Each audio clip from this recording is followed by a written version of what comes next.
Before Fengquan stepped out of the door, Fumin went to the door and said, "His Royal Highness, the letter from the station said that Tao Huai, the prefecture of Huaizhou, ran away with an old man."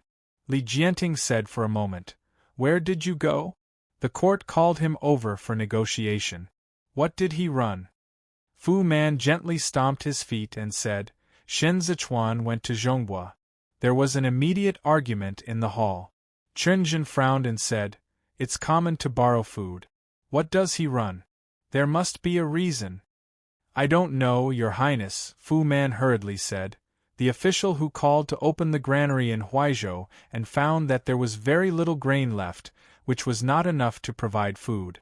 Tao Yen and Shen Zichuan rushed to sell the grain to him. When I heard that Jushi was about to borrow food, I was scared and ran away that night." There was an uproar in the hall, and Sinyu stood up and said, There is no such thing as the local royal history. Huaizhou has no food and Huzhou is empty. The 8 major cities cannot be counted on. What should Yong City do?" Jueshi had to tighten her belt from the teeth to save it. The atmosphere in the hall plummeted, and the ice cubes at the 4 corners were soaked with cold air, which caused heartache after Kong Jing was cold. After covering his mouth and nose with a cough, he stood up and saluted Li Jianting after he was calmed down, saying, "Relief is a top priority, and there must be no delay. Du Guanyue can reduce it at his own discretion, and start with the minister, and not starve the people." The courtiers from the outside looked at each other, followed by kneeling, echoing, "The minister is willing to make his highness perfect."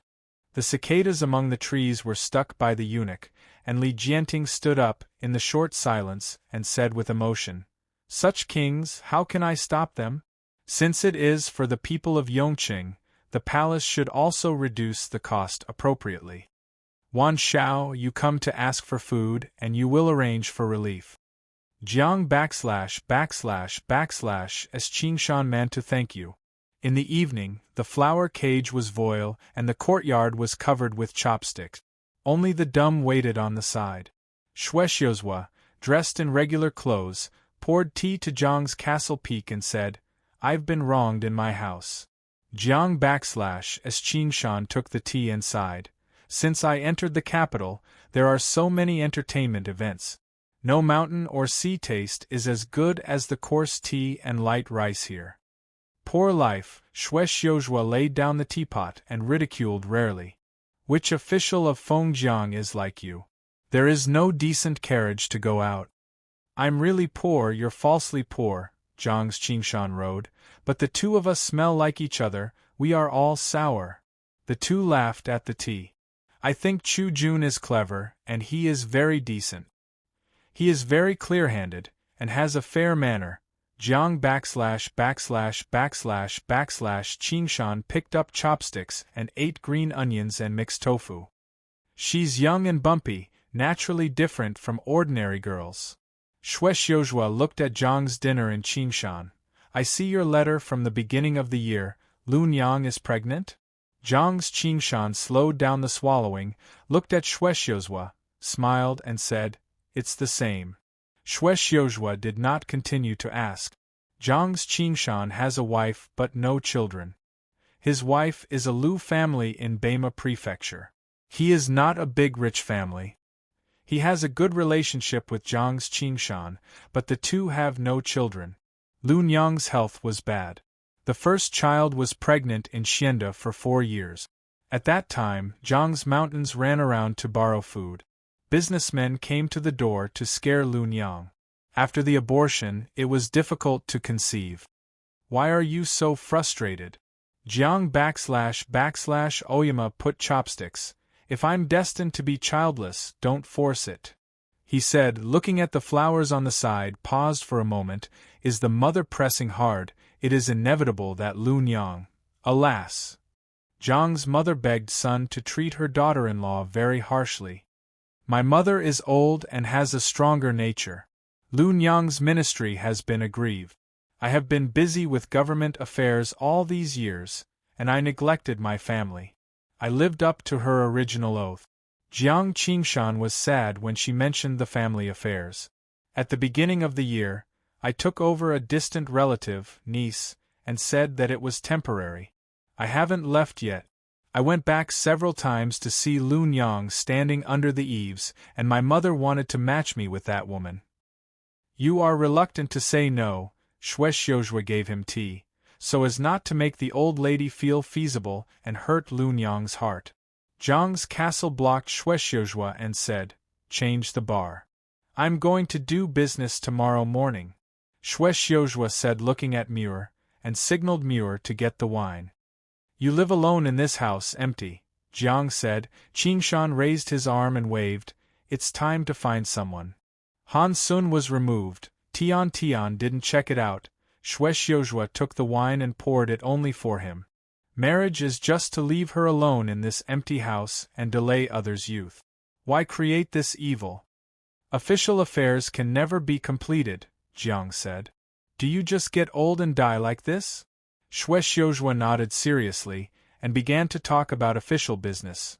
Yongqing's drought is not as serious as that of Xiandenyan, but it has already caused you a serious headache. If this rain does not come after July, or the other 12 cities will also start to dry, it's no use just to cut down the moon owls.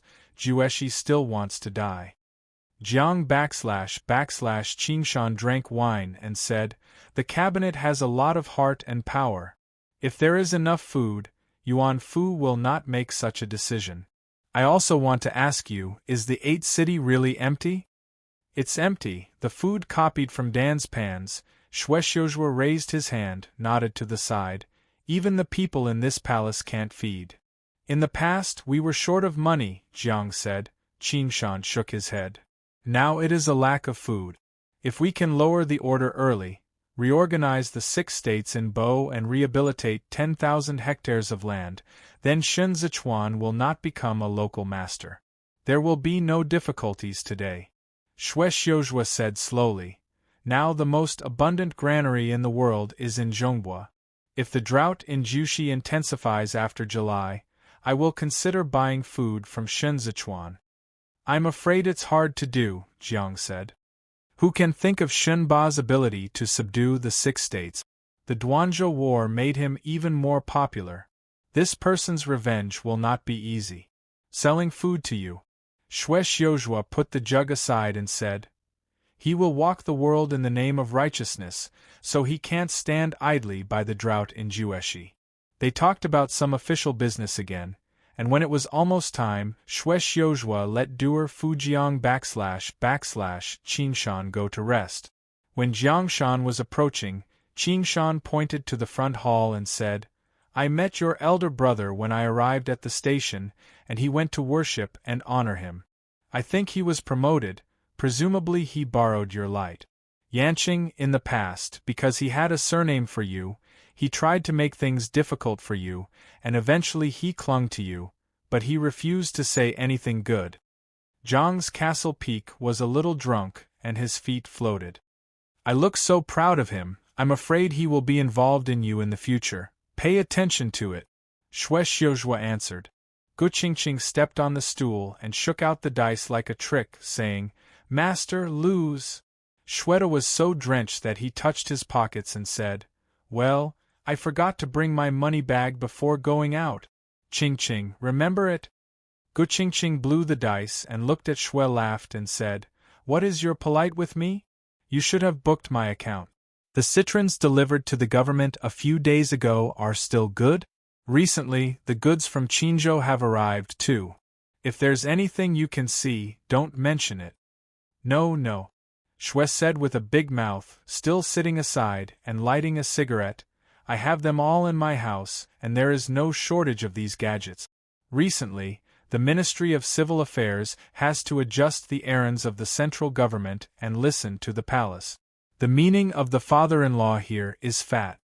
Guqingqing moved down and sat next to Shweta, saying, "Our uncle is going to rise. Congratulations, congratulations. But the father-in-law in this palace is waiting for the emperor. He sees a lot, and ordinary objects can't be seen," Shwe Daxian said. "Do you have any goods here?" "Yes, some. I called Xiaowu to bring the booklet, and the uncle looked at it. Guqingqing leaned closer. Which one you order, I will honor you and be polite. Good brother. Shweta laughed immediately and pointed to Guqingqing. This errand will really be done. In the future, Bao Juner will give your brother a double gift.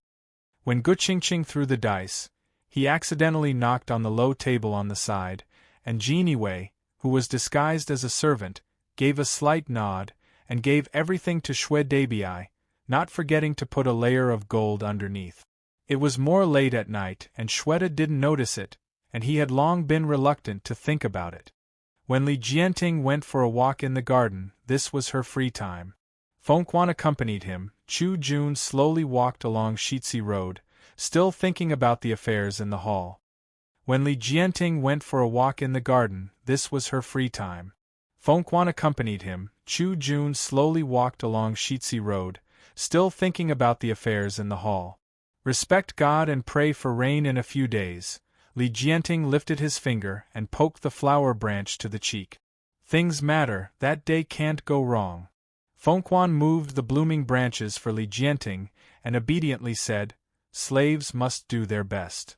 Li Jianting stood by the pond, sprinkled bait in it, and watched the group of carps fighting, saying, You used to follow Mu Yen, and his temper was arrogant and unbearable, so that the minister of North Korea had much criticism. Now I walked through the dead door. Converged a lot. When Chu Jun mentioned this matter when talking about government affairs, it was by no means a rage. There was something in this remark. Feng Chuan's eyes moved slightly, and he bowed in his heart to test the meaning of Chu Jun. He said softly, Servant is master, His Royal Highness treats others generously, and his slaves can be guided by His Highness. Naturally, he dare not be as ignorant as before. Speaking of ashamed, the slaves before met the cabinet adults who did not understand the rules, but now accept the grace, and should take the old things as a warning. Li Jianting glanced at Fengquan and said, You are fine. Fengquan served Emperor Tianqian. Li Jianting's thoughts are simple, and his emotions are all on his face, but since he entered the palace, Li Jianting has a faint regal presence, which is really difficult to guess. She eats here, no preference, no matter how delicious, she will not use chopsticks more than 3 times, and it is difficult to distinguish between mood and anger. You were in prison before, I heard how much Manchu blamed you, and now you work together, Li Jianting said. Are you upset? Fengquan knelt down and said, Slave is His Highness' slave, and he knows that His Royal Highness arrangements must have a profound meaning. Although slave once had a relationship with blessing, he is also doing business impartially, and slaves dare not anger. He almost broke your leg. Li Jianting looked at the carp still fighting for food. Fengquan choked his head and said quietly, The father-in-law with sticks is an old man from Dongchang who knows how to score. Li Jianting watched the fish intently and said casually, Although Fu Man was an old during the emperor's reign, he started walking before the East plant was idle, she smiled. I have not heard that Xian Emperor told him to manage the East plant. He doesn't want to be so familiar with the old Dongchang people. He wants to come to the cats and dogs in my palace, and he knows them well. Fengquan wiped his sweat by wiping his tears, and instantly understood what Chu Jun meant. Li Jianting was poisoned in the hall. The people in her palace were all selected by Shuexiuzhua, but they still did not block the Queen Mother. Among them, someone who was familiar with the way would help. Li Jianting used a blessing when banqueting Han Han. At this moment Han Yan's confidant had been eliminated, and she should ask the account after the fall. Fengquan thought about this and said in his mind, Fu Man is an old man during the pre-emperor period. He is different from other people in the Yamen in the inner dynasty. He has deep qualifications and is highly regarded by the cabinet's adults. Natural people are more familiar than slaves. Although he has many children and grandchildren, he is friendly and meticulous, and obeys the law of courtesy. You didn't say everything, obey the rules of etiquette? I think his heart is higher than the sky, which is the old ancestor. Li Jianting wiped his hands with a papa. He is an internal concubine, neither has the merits of the stability society, nor is he wise.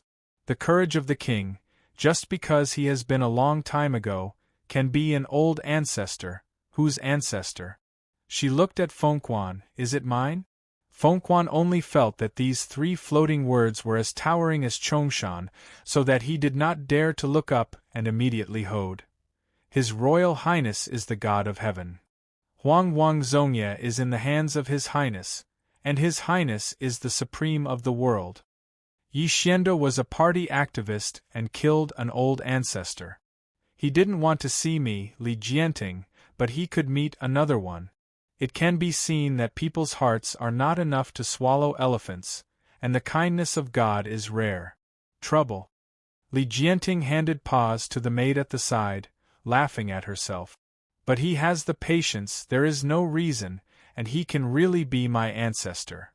Fu Man's children and grandchildren are everywhere, taking advantage of the opportunity to do business in front of the church, and also have contacts with North Korean and Chinese officials, but he is smarter than Pan Rugi here, and he dares not to mess with the cabinet minister, and he can't wait for a while. Kong Yi had previously embraced his body, supported the illness, and failed to handle the illness. When Fuman served in Minglatang, he personally tried the medicine, and took care of Yuan Fu in every possible way, which made him a good name for Li Jianting. Fu Man did this for Bon Espet, but he just happened to make a big taboo. He made his own claim to flatter the officials. He was an inside and out of the country. He wanted to be an ancestor in the palace and a good outside the palace. His inside and outside were complete, but he delayed his job. The inner concubine is the slave of the emperor, and it is his duty to serve the emperor. Had it not been for Pan Rugi's initiation of chaotic politics, the approval of the Red rights would not have been reduced to a pass for the eunuch.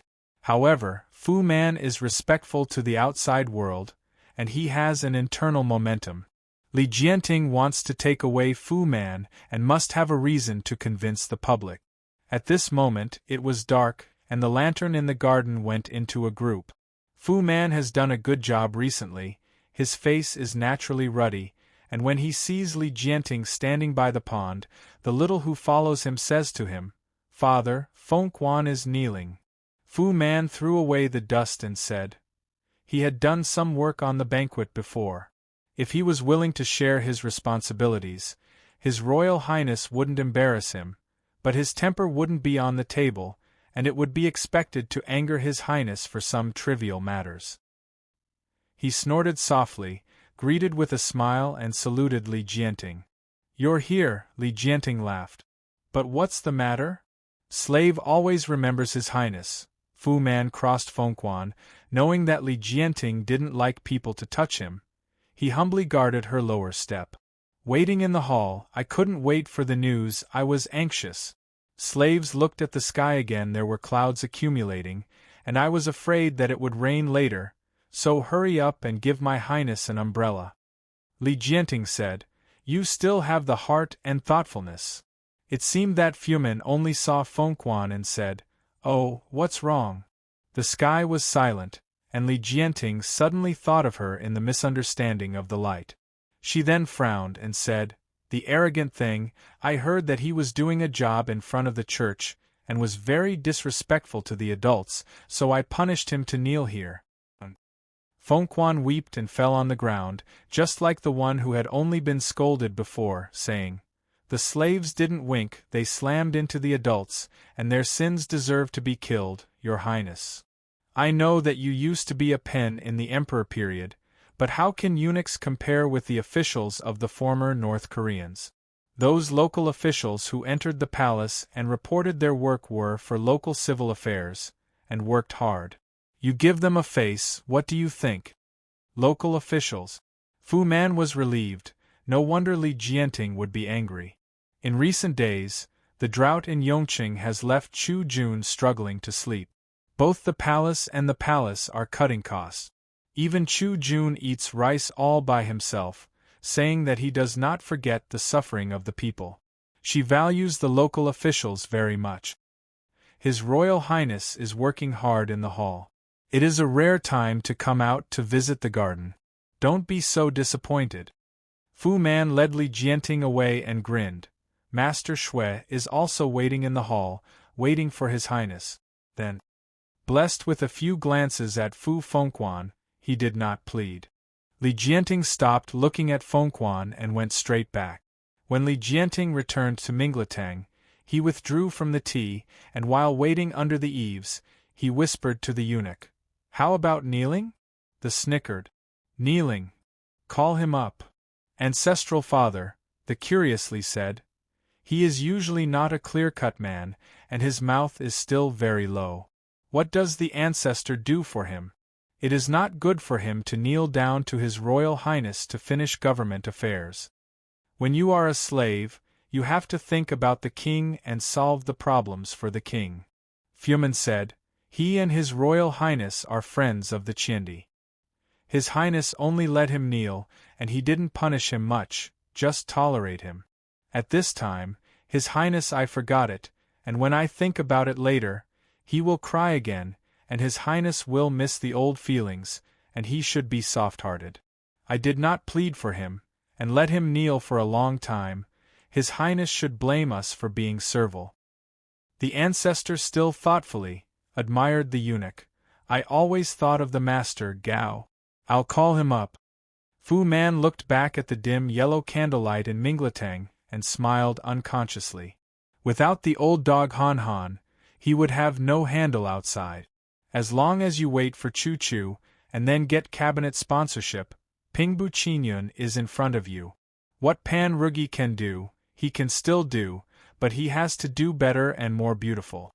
Fu Man turned his gaze, that is, the Queen Mother is still there, so that he can't sit back and relax. For the future trouble, he must start as soon as possible. Shun Zichuan struggled to get up in bed.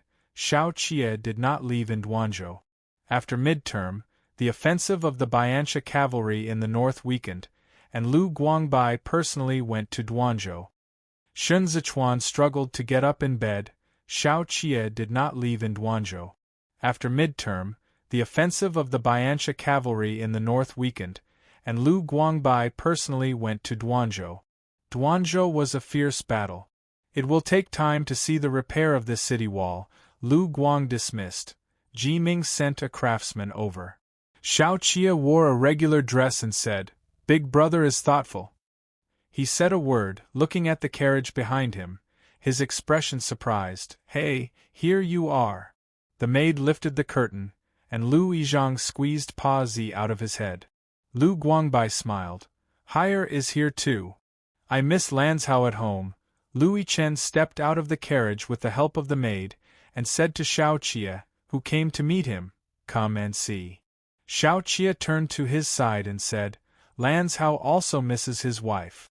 Lu Yizhen looked at Duanzhou city wall and continued, "Now that the China bow is defeated, Lanzhao should take good care of her." She turned her head and pouted a smile.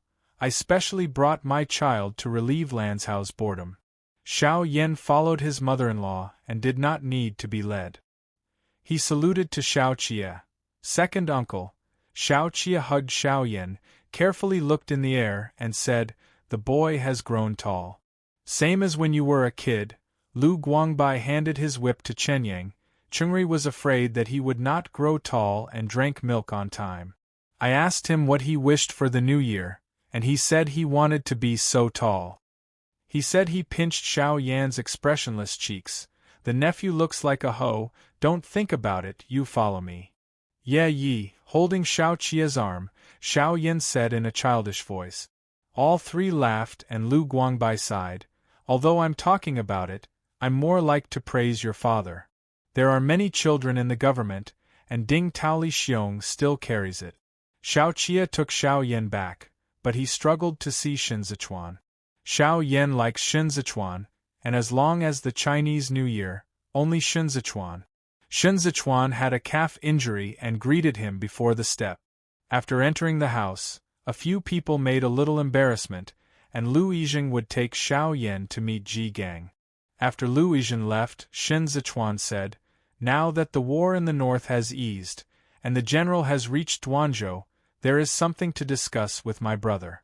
Lu Guangbai raised his teacup, smiled when lifting the lid, glanced at Xiao Qie, and then looked at Shun Zichuan, saying, "The prince is a magistrate, and he does not forget military affairs at this moment. Yes, it is clear that I have something to say. Now that Hassan is dead, the crisis in Duanzhou has been resolved, and the bear's defeat in the south is a good time to regain the war. Hassan is dead. The status of the Great Russia, Soviet Union, and Japan in Amur is still open to question in the desert," Xiao Qie said.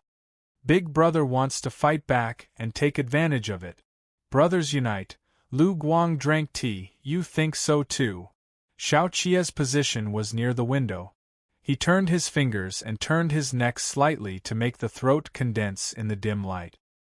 He said, "Amur can maintain the stability of each department because the cavalry of the Serpent Department is brave and capable, but last year the Viper of the Serpent Division has entered the battlefield as much as possible. After a year of fighting, the Serpent Division has already run out of food and its deterrence to other clans is not as good as before. As soon as Hassan died, Amul lost his right arm, and he did not fight at this moment. When will you stay? If you want to go east into the desert, you need to work together with the three armed forces," Lu Guangbai said. "The commander still has to be constrained by the capital, so this is not easy to do." Both Xiao Jiming and Lu Guangbai had a personal relationship with Qi Juin, but the matter had to go to Duanzhou to tell Shun Zichuan that it could not be solved by personal relationship. Qi Juin had sent troops to assist the departure from the north, but now the cavalry has retreated more than half, and a bear department has been driven into the desert to the south, and she has no reason to run away from the north. The Ministry of Military Affairs agreed with the commander to send troops to Gedail, because Chen Zhen and other Humrel veterans knew the dangers of the north from the capital, and now Gedail fought. Lu Guangbai laid down the tea. That's not the case. Qi Juin did not agree to hand over the territory of the Green Mouse Department to Hai Rigu, and also meant to suspend Gonggo. It was not easy for her to borrow food. Shun Zichuan's food had to be returned. Qidong was exhausted by the war this year, and the army was half deserted. Without mentioning military rations, the food for winter depends on the court and Shun Zichuan. If Qidong is like Huzhou, but Qidong still has a garrison, Qi Juin holds military power, and she must not be sloppy here. The commander is the commander of the Li family. If he mingles with the chaos, there will be suspicion of rebellion, Shun Zichuan said, rubbing his fanbone. When Qidong sent troops to the Mouse team, there was already an impeachment in North Korea. The northern communists attacked the desert, and I could dismiss her from the post. Qi Juin's refusal to return Lu Pingyan had already provoked North Korea and China, and she had never liked the officials. Qi Xiu married Hua Xiangyi to protect Qidong's military power, but now the Queen Mother has fallen, but this relationship is still there. Qi Juin killed Han Jian for Li Jianting while in Dudu.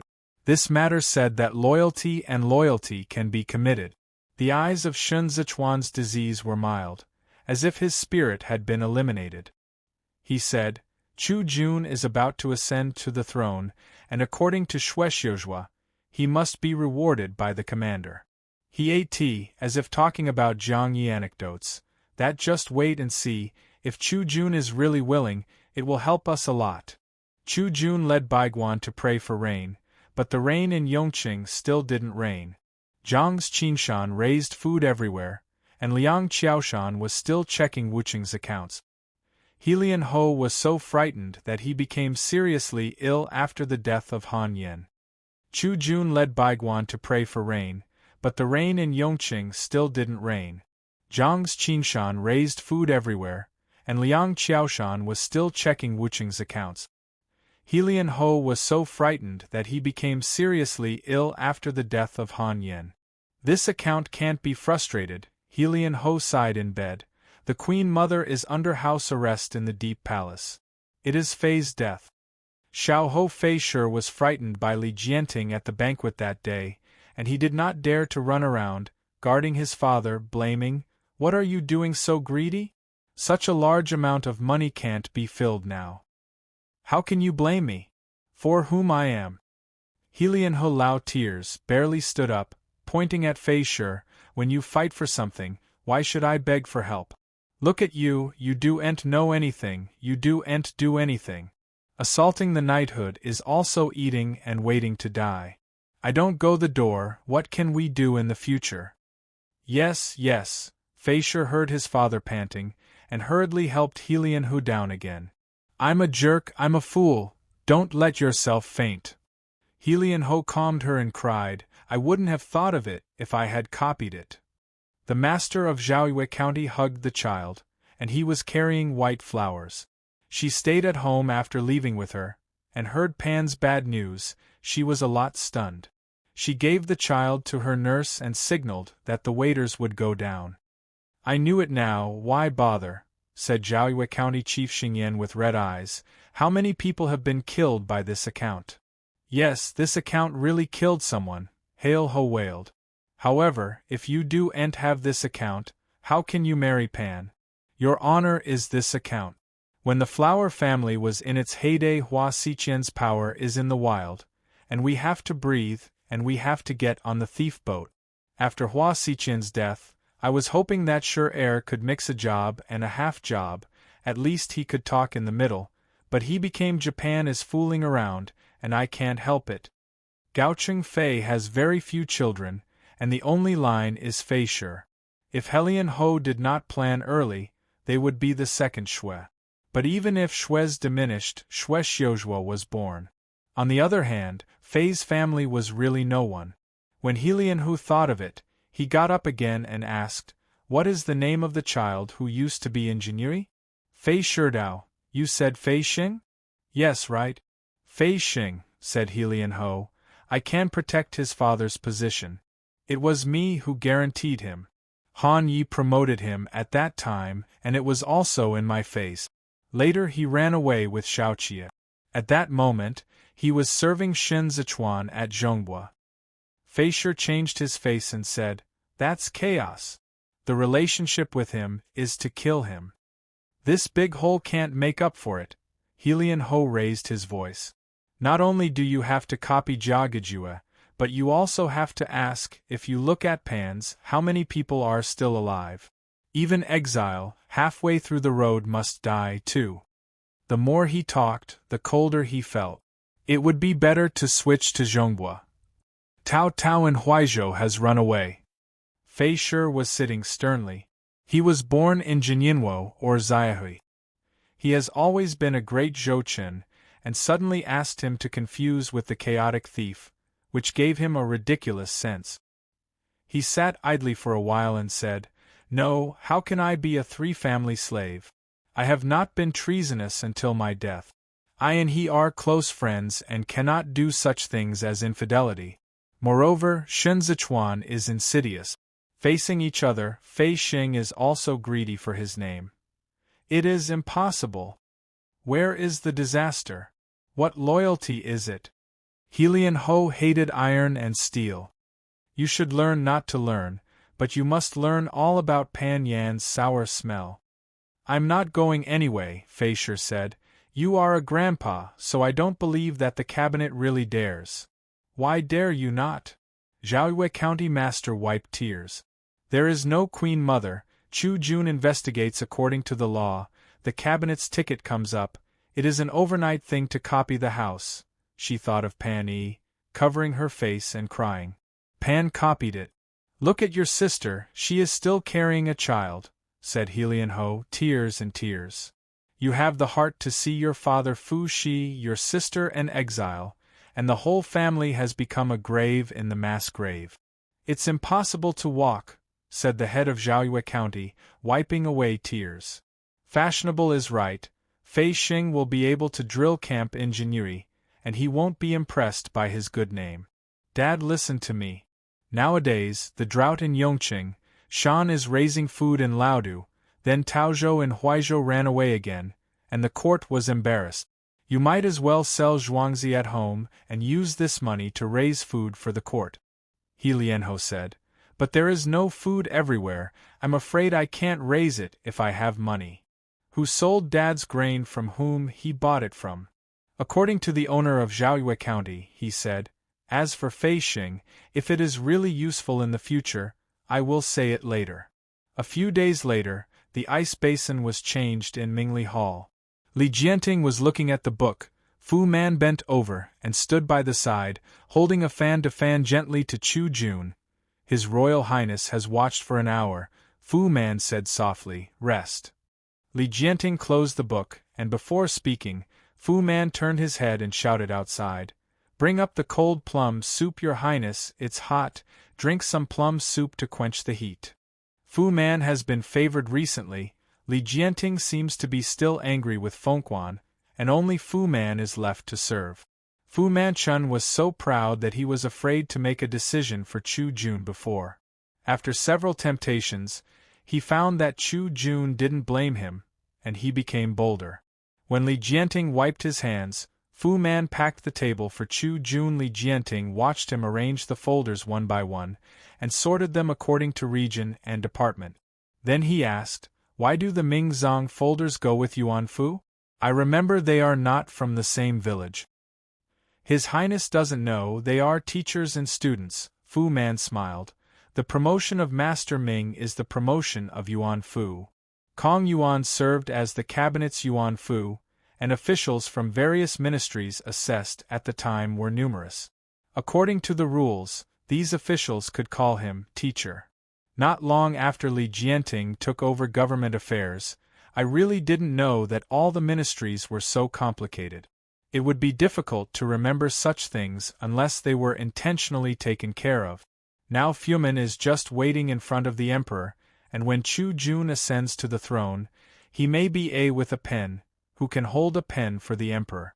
However, Li Jianting is not Emperor Xianda. She was in charge of government affairs and was a young girl. She did not need eunuchs to handle this kind of political affairs for her. Fu Man's ambitions are well understood. Li Jianting knew it and said, you know better than me. Fu Man heard the words stunned, and responded very quickly. Slavery was not in the previous government. This matter was mentioned by Yuan Fu last time in the office. Slavery remembered it while he was standing by. Good thing, Li Jianting said with a gentle look and smiled. I can't remember it. I have to remind you later. While Fumin was picking up a bowl, he glanced at Li Jianting, and when he saw that Chu Jun had an unusual look and a gentle word, he was no different from usual, and said, slavery is a blessing for 3 lives. Are you gentlemen here? Li Jianting said, let's come in when you get there. Kong Yen, Shuexiuzhua, who just arrived at Mingli Hall, listened to them. They worshipped together and said, see His Highness for the minister. Mister, you are all my teachers. Li Jianting motioned to Fu Man to lift up Kong Yen. Why is it necessary for Yuan Fu to enter the court? It is my gift to Yuan Fuxing. Kong Yen took a seat and said with a smile. His Highness is not the same as before, and there is no need to follow the rules of teachers and students. Mingli Hall is the place to deal with political affairs. There are only monarchs and ministers. Li Jianting looked at Kong Yen, and Renjun couldn't help but, there are good things today. Kong Yen was unsmiling and mature, and he rarely showed such joy.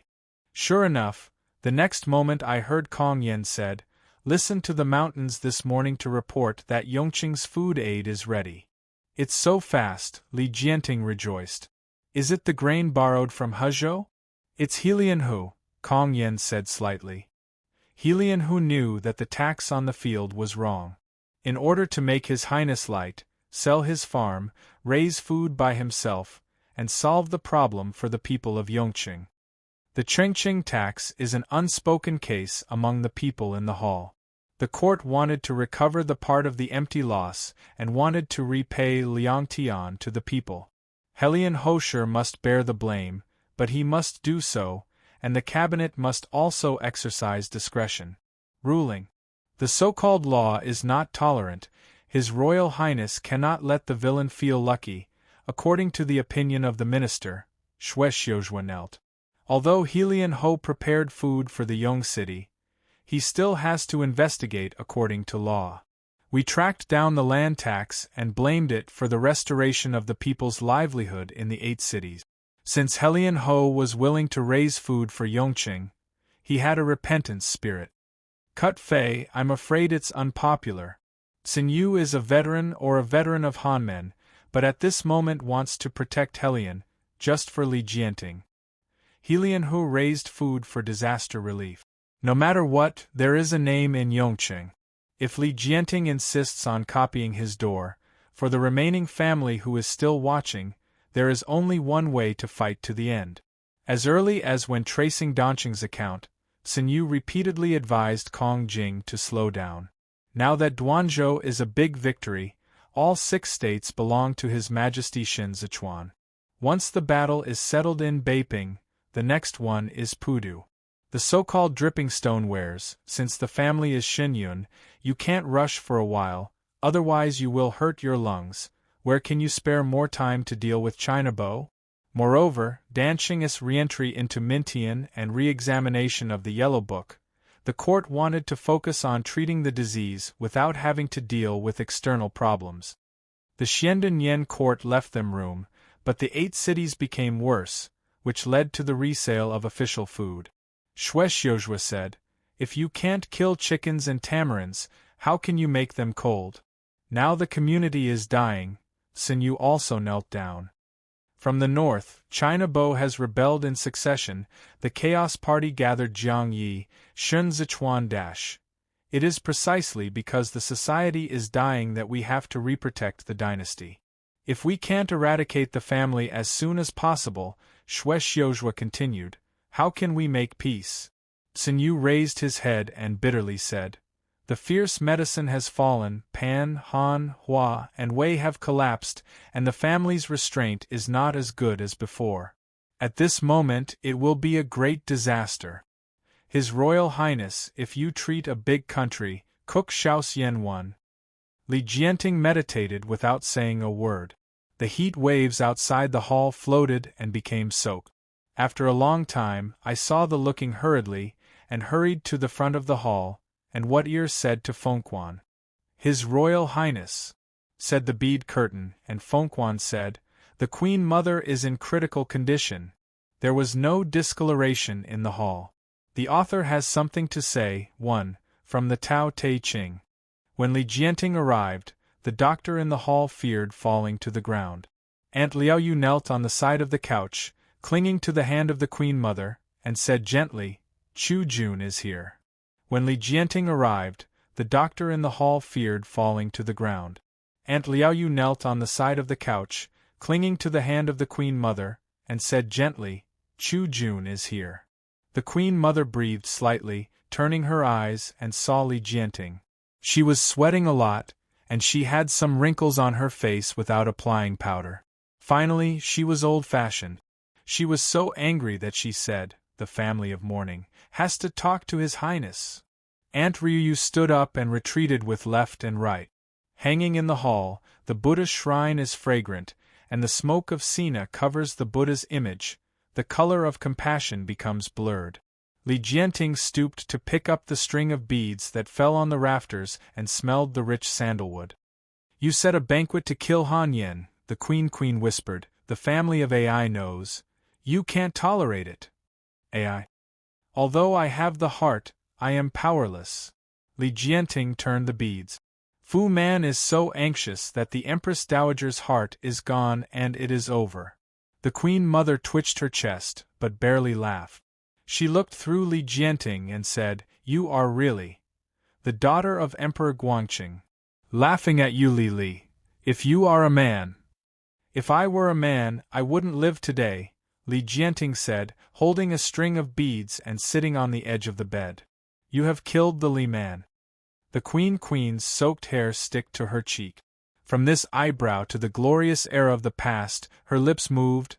Whoever thinks that he is so cruel would rather, but also leave a disaster to the sad family. She covered her eyes with a smile, King Qin, but was killed by himself. Li Jianting looked at the Queen Mother and said, You have killed your husband and killed your son, and you have come here. You could have been an unprecedented king, but you gave the authority to others. Trust the eunuchs and let the party turmoil. Favor the elder brothers and help the ministers. Hamura. She is dying, and you can hardly blame it. The Queen Mother's eyes faded, and she stared at Li Jianting. It's so cold at heights. You don't understand. I have nothing to do with duckweed. I have nothing to do with duckweed. Li Jianting repeated this sentence, and there was no sorrow or smile on her young face. She turned her eyes and drove down, seeing the Queen's dressing table, staring at the clear yellow bronze mirror, and saying, "Since there is no courage to spare, why bother with this storm?" "You are also a woman," said the Queen Mother. "Why don't you understand me?" "I am neither a woman nor a man." Li Jianting looked back at the Queen Mother, her eyes clear. "I am Li Jianting." If the Queen Mother is lost after a short while, she said, "I see you, how handsome King Li is. But you are also subject to others. The chessboard is not in whose hands, but in the mountains and rivers." Li Jianting said softly, "Those who think they are playing chess just come in later than others." The Queen's breath lightened and her voice became lighter. Poor Xue Xiuzhua did everything. She opened her eyes slightly and murmured, "Hush on." There was no light outside the hall, and several birds crossed the sky. The unsteady peony fell off the petals, landed on the dressing table, and was pushed away by the wind. The news of Badu was anxious to Qidong, and the horseshoe broke through the lonely night, and reached Bian County a few days later. Hua Xiangyi hadn't rested yet. When she saw the post, she smiled and asked, "Are my aunt's letter also here?" Qi Wei looked weird and walked at the door. If Hua Xiangyi felt something, she slowly got up and said, "Are you sick?" Qi Wei avoided her gaze and said, head down, "Mrs. Hui, the Queen Mother died." Hua Xiangyi stepped back immediately, and Hung Hom quickly supported her. She looked at Qi Wei stupidly, and after tears had flowed. She took Red Arm's arm and walked a few steps outwardly, saying dumbly, "Hide me." Qi Wei silently. Hua Xiangyi hurriedly covered her mouth with a papa and choked gradually. How could? Qi Wei was too late to answer, and he heard Hong Xiong shout, "Madam!" Hua Xiangyi was slanting and passed out. The scent of soothing sleep was lightened in the account. When Hua Xiangyi woke up, Qi Juin was sitting in a chair on the side of the bed and peeled an apple. When she realized that she was awake, she set aside a small case and wiped her hand to touch her forehead, said, "I don't know if I'm sick." Hua Xiangyi's lips turned white, without opening her eyes, and wet her pillow. Qi Juin was not good at comforting people. When she saw that she was crying, she hurriedly wiped it with a papa. After she finished, she remembered that it was just used to wipe her hands. Hua Xiangyi rolled her knees on her back, and couldn't help weeping. She cried so tired that she slept again. When she woke up, Qi Juin was still sitting in a chair. "The news went slowly," Qi Juin said. "The new emperor will be crowned, and I will take you back. There is no aunt, and there is no place for me to go back." Hua Xiangyi blinked red eyes. When she separated, her aunt was in good health, but she died of illness in 2 months. Qi Juin was silent for a while. "I promised you not to let her die. The marshal is far away in the border county, which is beyond his ability." Hua Xiangyi said, "The Deep Palace is not the former dynasty, the sword is invisible, and Yuan Fu is also beyond reach." Qi Juin thought what Hua Xiangyi was going to say, but she stopped and stood up. "The commander is busy with military affairs," said Hua Xiangyi. "Let me stay alone." Hua Xiangyi's wrists were immersed in lingling moonlight, and her eyes looked very stingy. Qi Juin could not sit again, so she found a small sachet from her sleeve, and put it on her knee. "Red is waiting at the door." Qi Juin got up. "I'm in the side hall." At this time the night was about to die, and when Hung Hom heard the call of Hua Xiangyi, he sent someone to the kitchen to get his meal, and went ahead himself. Hua Xiangyi said, "You brought my box." Hung Hom went to the cabinet and took Hua Xiangyi's small box. He unlocked the lock and ordered Hung Hom to bring in a copper basin, and then burned the account book in the box. "Mrs. What is this?" Hung Ho was anxious to stop. "It was all worked out by my wife. Chu Jun promised to be a commander and not to kill his aunt." Huaxiang Yixian loosened his fingers and watched the account book gradually be swallowed up by the fire. If she didn't do it, she would be incompetent. If she did it, she would have no faith. The breeze flipped open the paper sheet, and a dust was scattered in the sound of click. Duanzhou is cool at night, with deep flowers and trees in the courtyard and a large number of mosquitoes. Fei Xing lit incense in the newly constructed pergola. Shen Zichuan took the spoon to stir the ice cubes in the bowl slightly, while watching Xiao Qia's bow with Xiao Yan, while listening to Fei Xing's report on the issue of the city. Shweta wants to take charge of the important position of the warehouse, so he has to deal with his nephew. The in the palace likes the goods of Yongyi port, and let Qing Qing prepare for him. Qing Qing said that she was ready. After the new emperor ascended the throne, it was necessary to pardon the world. At that time, Shui Dazhen was at an opportunity, and it was time to take the lead. Fei Xing said, "There is still the Queen Mother driving down, the family is in danger. Food, the cabinet may open its doors." Helian Ho could think of raising food, but he was forced to die, and he had to cut meat to be a man again. Shen Zichuan drank soup. "I gave him food, and it was kind." The food produced and bought by the sellers in Helian Hobian was obtained from Yutan, the prefecture of Liuzhou, Jueshi. At the beginning, Yen Haru said that he would build a new port, and Shen Zichuan agreed, and Liuzhou Yutan is Juexining. This state capital is the same as his name, especially greedy. As long as he has enough money, he dares to do the business of losing his head, otherwise he will come and go with Yen Haru under the eyes of Jiang Qingshan. Shui Xiuzhua is too aggressive. If Zhongbo's battle is not finished, Kong Yen and Xin Yu can still agree, but now I have a free hand. Shen Zichuan's eyes glided at Luing. They naturally don't want to fight with the family to kill you. Attacking the enemy is the top priority. As long as Chu Jun is not stupid, He Lianho will be pardoned. Then let's give He Lianho food? This batch of grain that Shen Zichuan asked Yutan to give to He Lianho is not only fair, but also good rice. Of course we need to provide food aid. Shen Zichuan looked at Fei Xing. It would be nice to let Yutan tell the truth. Fei Xing immediately realized and laughed. Master is bright. Xiao Qia released his finger over there.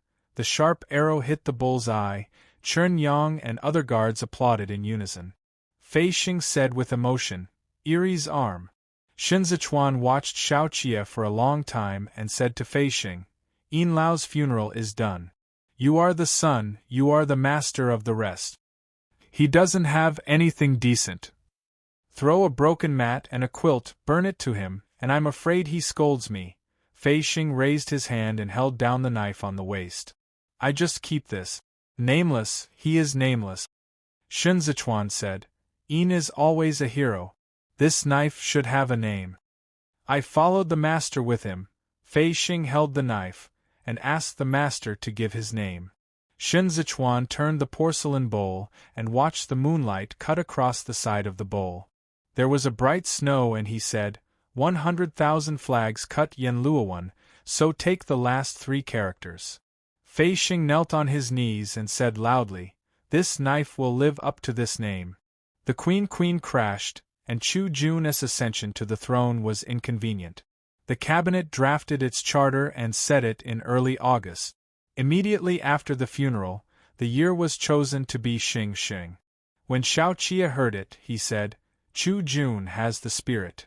In early August, Kong Ing led 100 officials to worship the new emperor in front of Mingli Hall, and Li Jianting became the true emperor of Dezhou. Guess what the new emperor is going to do to make the marshal do something? Shen Zichuan Chingri bored Xiao in the room, and when Xiao Qia was there, he teased Xiao Qia.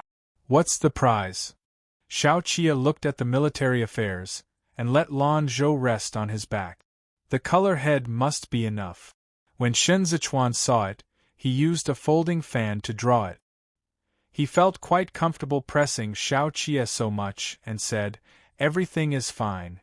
Marquis, Shao Chia grabbed Shen Zichuan's hand, and looked at the scar on his palm. "There are tigers and rivers away from the North King, and Shao will not seal another King Qidong. Bianjuan Lu Pingyan is a Bien Bohu, Qi Juin is the commander of the 5 counties. If he and Lu Pingyan rank, they will feel wronged. However, since Yong Inyan, there are only 2 different surnamed kings in Dezhou. One is the northern king Shao Fangxiu, and the other is Jianxing king Xin Wei.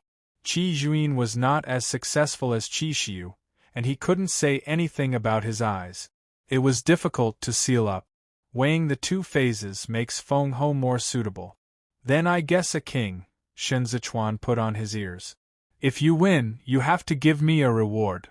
Fu Man changed his new robe, and when he went to Mingli Hall, the Gongyi along the way had to salute. He was proud of himself, but did not lose his place here. When he saw the minister of North Korea and China, he would retreat and looked humbler. When Fuman arrived at Mingli Hall, the who was waiting at the door whispered, "The emperor has just woke up and is looking for his ancestor." Fu Man patted his sleeves, stepped into the door, took the tea from the maid, and presented himself to Li Jianting, yelling, "The emperor." Li Jianting often didn't sleep well. He squeezed his brows and took a sip of Fuman's tea. He said, "What does Yuan Fu say?" "This is Yuan Fu's ticket, look at it." Fu Man took out the cabinet ticket from his sleeve and presented it to the royal case. "If the emperor agrees, it can be issued tonight." Li Jianting looked at Kong Ji's ticket and thought for a while, saying, "Lu Pingyan in front is also a marquis, and then Qi Qin is named Ho. I'm afraid it will make Qidong feel unhappy." Li Jianting often told Fuman about government affairs, and Fuman didn't shy away. He slightly polished what he heard in the cabinet office of the cabinet, saying, "Lu Guangbai defected, and if Lu Pingyan was put into the capital, he would have to win the title. The prince is no longer counted there. The emperor is the new emperor, and the commander is the new minister. If you take her as your prince, this is the grace of heaven." "You make sense." Li Jianting put the ticket on the table. Then, Li Jianting's words were still exhausted, and Fu Man was preparing to grind. He heard reports from outside the hall that it was Kong Yen who came. Li Jianting was interrupted by this, and put the matter aside, let Kong Yen advance. Kong Yen looked iron-blue, knelt down, raised his robe, and bowed his head, and Shen said, "The emperor, there is something wrong with the food provided to Yongqing. Jueshi's discount has just come in, and Chen dare not delay." Fu Man immediately came to pick up the case and forwarded it to Li Jianting's case. Li Jianting opened it for a look, and immediately sank. Rongqing rumors are now circulating, and this food aid is secretly aided by Shen Zichuan of China Bo. It's incisive and enthusiastic. Kongjing said, "If you let it go, you're afraid. If the distribution of food aid is stopped at this moment, it will be true that this food has something to do with Shen Zichuan. There is no food at all. Only this batch of food can help the drought in Yongqing. Li Jianting cannot let the people in Yongqing starve to death." However, as Kong Yen said, letting things go without hesitation, the 3 became tigers, and Shen Zichuan took advantage of the court and became a benefactor of Yongqing. This hand is both overcast and vicious. Li Jianting finally learned. The author has something to say. 1. The original sentence, "Go to Quantai to recruit the old ministry's banner, 100,000 to cut Yen Luo." Chun E. The 3 chapters of Miling. Reward. Li Jianting's mind fluttered, and he closed the bankruptcy. He Lianho has done a good job in raising food, so I want to reward him again. Reward. Li Jianting's mind fluttered, and he closed the bankruptcy. He Lianho has done a good job in raising food, so I want to reward him again. Kong bowed his head and secretly bowed his head, congratulating the Emperor Xing Ming. No food can be recovered anyway. At this moment, Li Jianting rewards He Lianho, and the rumors will be self-defeating. Since Shinzichuan is going to fight a benevolent war with her, just walk and see. Han Shi has the power to deceive the master, and he has usurped him. He is extremely guilty and very rare forgiveness, said Li Jianting. The ministry came home quickly, and it was public and private. Kong Yen said. The commander was stationed in Bianjuan County and suffered from the bitter cold. He had the credit of the king of the army as early as in Xianda. I just don't know how the emperor would seal the commander?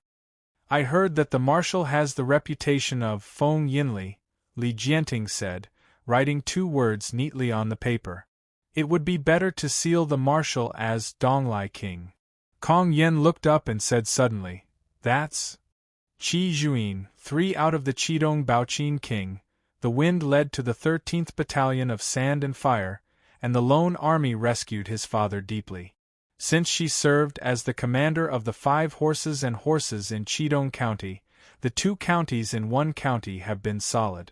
The Biantia no 12 soldiers could invade my Qidong territory without a single soldier. Li Jianting raised his eyes. Why is it that such a loyal and fierce general can seal her as a king? But the commander is a woman, Kong said. It is extraordinary to be able to ascend to Yulongtai and be sealed. If you are renamed as another king, you will certainly be upset. Emperor, think twice. Li Jianting looked at Kong Jing and said, Yuan Fu taught me during the lecture, the rule of the king and the rule of the chaos, the total security one. I must be good at loyalty, but also treat Yingzhen. Now Qi Juin can be a defender for Qi. The quartet can also kill the invaders for her. She treats her with loyalty, but she still sticks to the debate between men and women. Doesn't that chill the hearts of the world's heroics? She left the seat and came to help. Kong Jing said sincerely, Teacher, she is a woman, but she is willing to kill the enemy. In addition to serving the country, she has nothing but loyalty to the monarch. Besides, I am also a woman. The teacher taught me everything and helped me govern the world. Is the so-called men and women really that important? Li Jianting changed from to I, but Kong Yen could not change from Yuan Fu to teacher. The new emperor wants to seal Qi Juin, in addition to what she said, but now that Zhongbua and Li Bei are strong horses, Chang is only relying on the 8th Battalion to hold the gate to the stone. Only Qi Juin can only hold Qi Juin, who is holding 300,000 soldiers and horses in Qidong. Compete with the chaos. The seal of the emperor's eunuchs has been kind to Qidong, but the title is really too high. It wasn't that Kong Yi didn't understand the situation. On the contrary, he understood so well. Once Qi Juin became king, De Zhou at this moment would no longer be able to form a military force with Qidong to check and balance. The entire dynasty would depend on Qi Juin's 300,000 troops. If you win, how will you block Qi Juin in the future? She has already reached the same position as Xiao Fangxiu, not only cannot be sealed, and there is no one from the north to be able to check and balance with it. Li Jianting also understood, but Qi Juin made good friends with Xiao Bei from the north, and this was the only thing she could give. Longquan is on the tongue, and no blood can be found when killing people. Yao when you took the scissors and cut the potted plant on his knees very ugly. It is difficult to eradicate the rumors together. Helian Ho's killing heart has been determined. I don't think the new emperor is acting like Xue Xiuzhua or Kong Yen. Shinzichuan leaned over and picked up the broken branch that fell to the ground. Very assertive. She first arrived at Ziji, and she has seen the mountains and rivers of the world. Yao Wenyu said, Where can I be a chess piece? She named the marshal the Donglai King. She was desperate. Although the princes slightly occupied the Yongqing the advantage, but also makes Yuten's position dangerous. If Helian Ho confessed to him, then Liuzhou should be void. In the future, Liuzhou Xing'an will have cargo transportation throughout the territory. Shinzichuan threw the broken branches into the pond in the courtyard. Handling the silver tax has a great relationship, especially Tan is not a good candidate. Moreover, since Xue Xiuzhua is determined to check the accounts, Let him focus on it. After all, he has a bunch of bad debts in his house, and I'm afraid he won't be able to take care of himself by that time. Yu Tan is greedy for money. This person is convenient to use, but it is inconvenient to keep it. Shen Zichuan's most convenient line in Jueshi is the Li family, but he still chose Yu Tan to buy and sell with Helianho. This is the mind of the Lord, and Yao Wenyu cannot talk deeply. Even if he saw it, he could not say.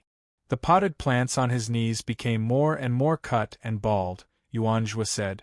Looking at Guqingqing's new news, Shweta has already achieved his wish. What a good position in Badu Naikang. The main manager is in and out of the material. As long as you have the intention to make a profit, you can earn oil. Shue Daxian was a family member for a lifetime, making him suddenly a slump. How can he bear it? Shue Xiuzhua in be extremely careful about the Shue family's admission to Jiajue, and refuse to help Shue's family, which has long caused controversy among the clan. Shen Zichuan said here, seeing that since he was chasing Xiao Yu, he was playing at the end of the corridor. Since that day, haven't you ever seen you after watching it?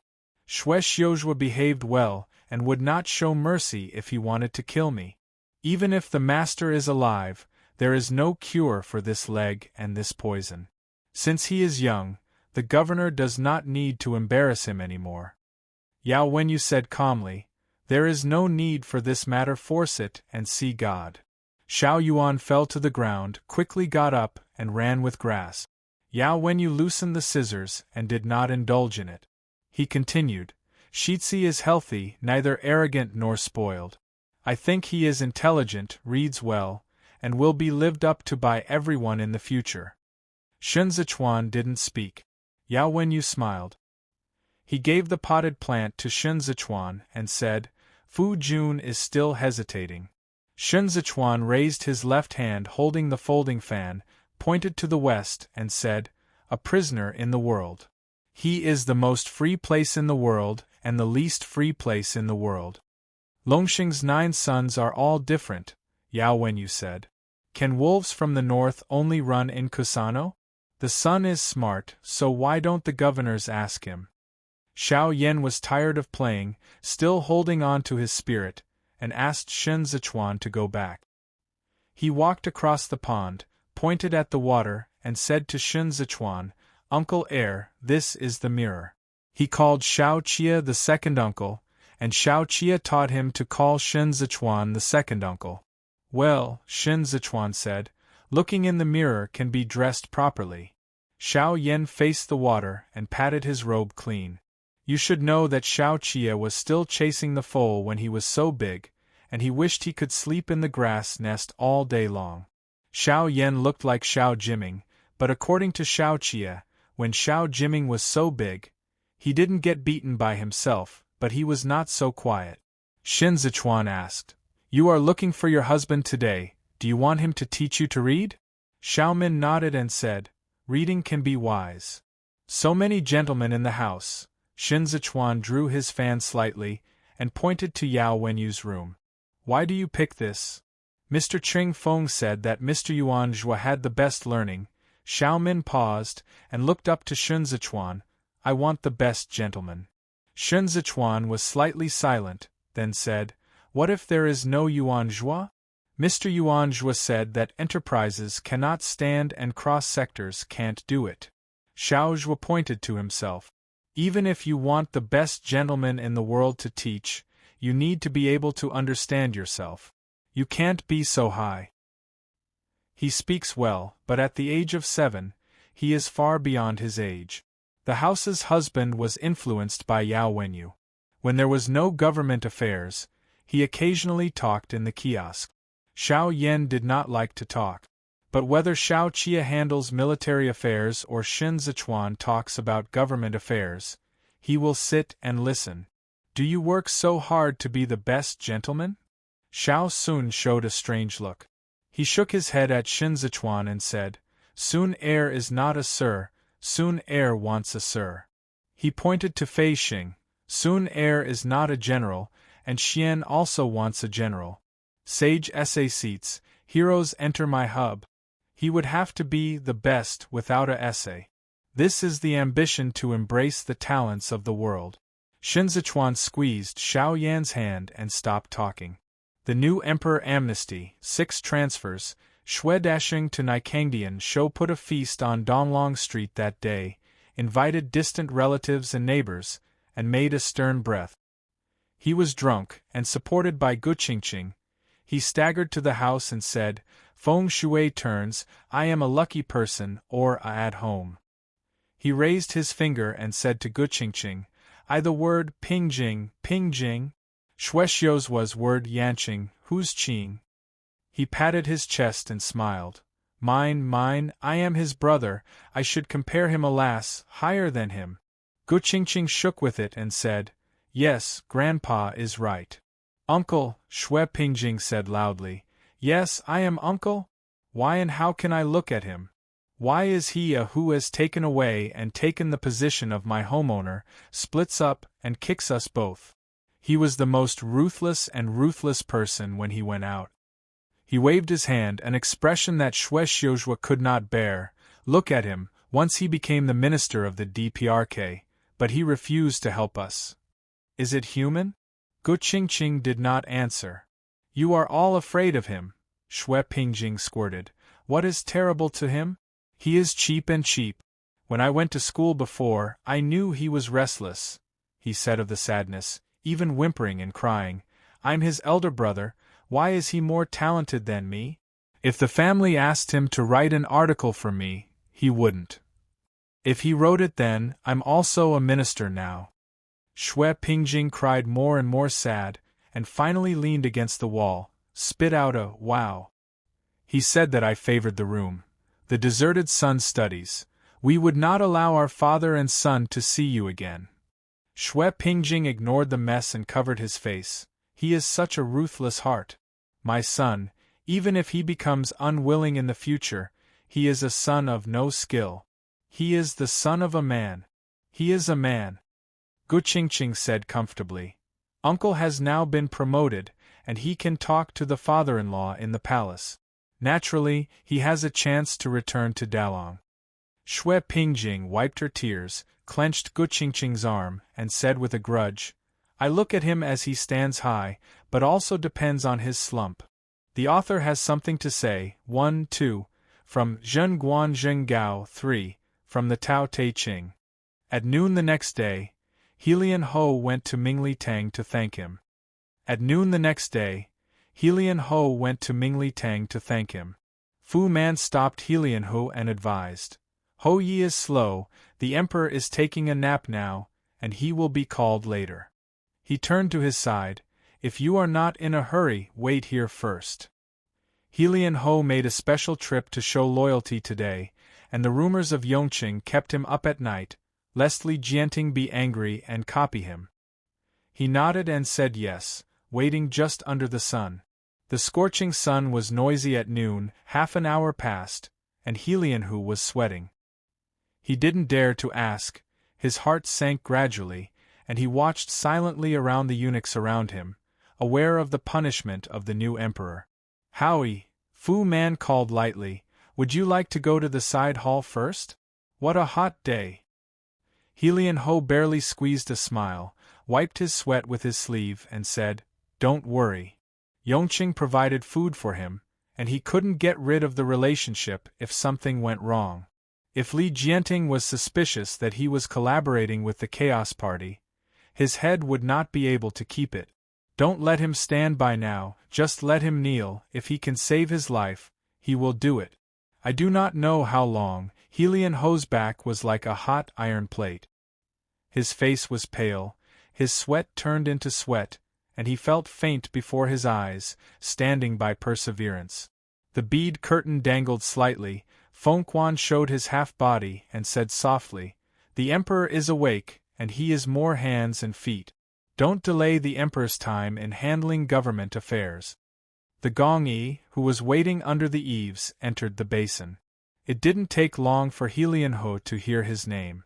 He raised his robes to the upper level, and when he got to the hall, his old eyes were really dizzy, and he had to help Fu Man. Oh, Fu Man was worried. Howie, what happened to Howie? There was a sullen mass in Helianhu's chest, which made him sick, but it was a heat stroke. Li Jianting waited in the hall. Helianhu stood firm, his legs trembled, and he only murmured to Fu Man, "No, don't worry. There are ice basins inside," Fu Man whispered. "You just happen to go in and let out the heat." Helianhu stepped into the door, bowed his head and bowed before the royal case. His voice was weak. "Chun see the Emperor Wanfu." Li Jianting held his bag and did not look up. Helianhu couldn't dare to move, his breath was lightened, and the sweat on his forehead soon wet his sleeves. "Look at Liang Zhishan's discount, saying that Fei invaded the people's land in Yunqing." Li Jianting drank herbal tea with a soft voice. "Do you know this?" Helianhu's hot sweats turned into cold sweat. He said, "The minister knows that the court has impeached the minister, and Your Excellency issued a ticket asking the Ministry of Criminal Affairs to cooperate with the Ministry of Housing officials to inspect the land tax in Tanqing, and also made Dali Temple Shuexiuzhua as the governor. Investigator. Now the Ministry of Households said that your Feiqing and Danqing Pans and Hanqing's Hans were conspired to deceive the court, smuggle land taxes, and severely punish the people in the country, causing hundreds of people in Fuqing to flee the country last year. Is this happening?" Helianhu burned within 5 days, bracing himself for a few breaths, and said anxiously, Chen dare not." Li Jianting suddenly threw Zhizi on Helianhu, and said in a cold voice, "Don't dare? You haven't starved to death in the winter in Yuqing? You not only colluded with Pan, you also joined Jushi merchants to seduce the people in Yuqing. Do you think I do'n't know, Yuan Fu doesn't know? The court has long stared at your group of epidemic gangrene." Helianhu almost paralyzed on the ground, and he cried tearfully, "Emperor, Emperor! The Xiandan Yanhua Party and Pandang are in control of the imperial government, and there is a queen mother to help, and the minister has no choice but to save his life." He bowed his head and bumped crying on the ground. The people of Yunqing are like the sons of Chenzhou.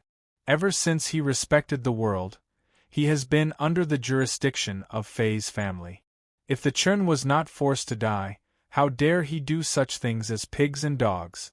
As for food, the Emperor saw that the Emperor was worried about the food of Yongqing, and could not help but be so anxious that he would fall into the trap of the Shen thief so easily. When Helianhu died, he became smart, pushed the relationship clean, and kept his face shut. Han Yen acted arrogantly, and repeatedly coerced his ministers to help him succeed independently. Helianhu said with tears in his eyes, and looked up at Li Jianting. "But Chen is a courtier of Li's family, and he can't agree with him." At the banquet that night, the minister tried to protect him. They deserved the crime, and only wished the emperor to take care of Hoen and spare the children of the court. Li Jianting seemed to be impressed and said, "Xing Shi, deliver the 8 cities to you, but you have made a great mistake for your own personal benefit." The minister knew that he deserved to be guilty of death, Helianhu cried, owed tens of thousands of taxes. This account, Fei has only one person left, and he has to work hard to fill it. As long as Li Jianting does not kill Helianhu, Helianhu is not only willing to return Liangtian, but also to fill the field tax. The position of Wuqing is special than Danqing. It is close to Wuqing, connects to the waterway, and is inextricably linked with Jueshi. He could possibly make up the money. But like the rest of the old family, Helianhu did not say how long it would take to complete the field tax.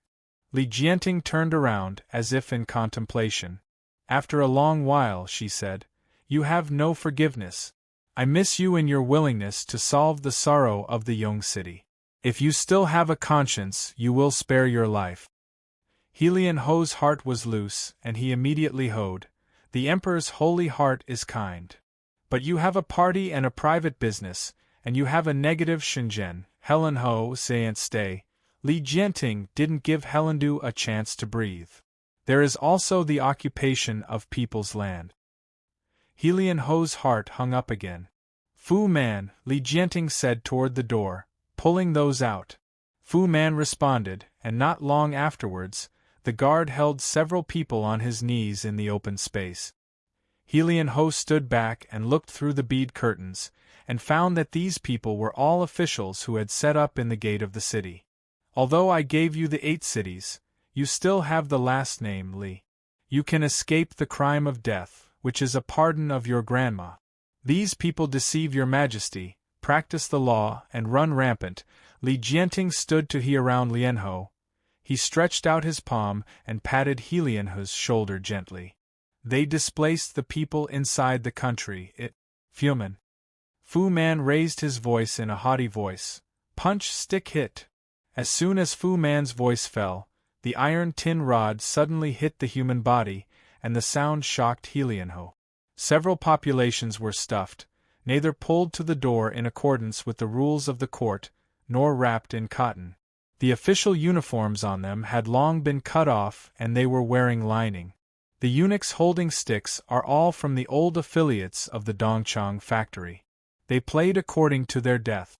A few sticks went down and all of them were blurred. Helian Ho was buzzing in his ears, and Mingletang was cold, leaving him cold. The beating continued, and one of them lifted his head twice, and the blood between his teeth was wet with white cloth, sobbing towards Helian Ho. The entire Mingli Hall was very quiet.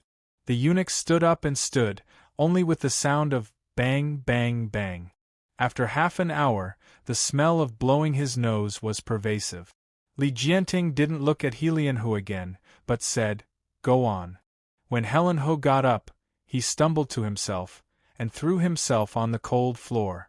Fuck Manchong winked at the eunuch, and they set Helian Ho out to send. Helian Ho's boots stepped in the blood. He opened his eyes wide and looked at his feet. The pool of blood reflected the official robe of Helian Ho. Helian Ho took a few steps, only to feel that the sky was spinning, and she was stunned. Li Jianting leaned in his chair, and through the dark window, saw Fu Man drinking and ordering the guard to clean up the body on the ground. Fengquan picked up the memorial thrown on the ground and whispered, "This scene is really scary. You haven't seen the Shura field." Li Jianting's eyes were hidden in the darkness. When the dancing epidemic was rampant, the refugees crowded into the entrance of Badu, trying to drill in. Finally, the channel was filled and the smell of the corpse filled. No one can save people, that scene is terrifying. Fengquan did not touch the imperial case, but simply put the memorial back. Using the classics in troubled times, Li Jianting paused for a long time. Let Helian Ho live for a while. Shui Yanqing has looked for you recently? Fengquan bowed and replied. He came to ask the emperor's daily life. Sinshuani is an old man in the middle of the north. He is afraid that he will be farsighted. This time, he did not obey Shui Yanqing's intentions, said Li Jianting. It is necessary to compensate. Master Shui has 2 sleeves and has a clean wind.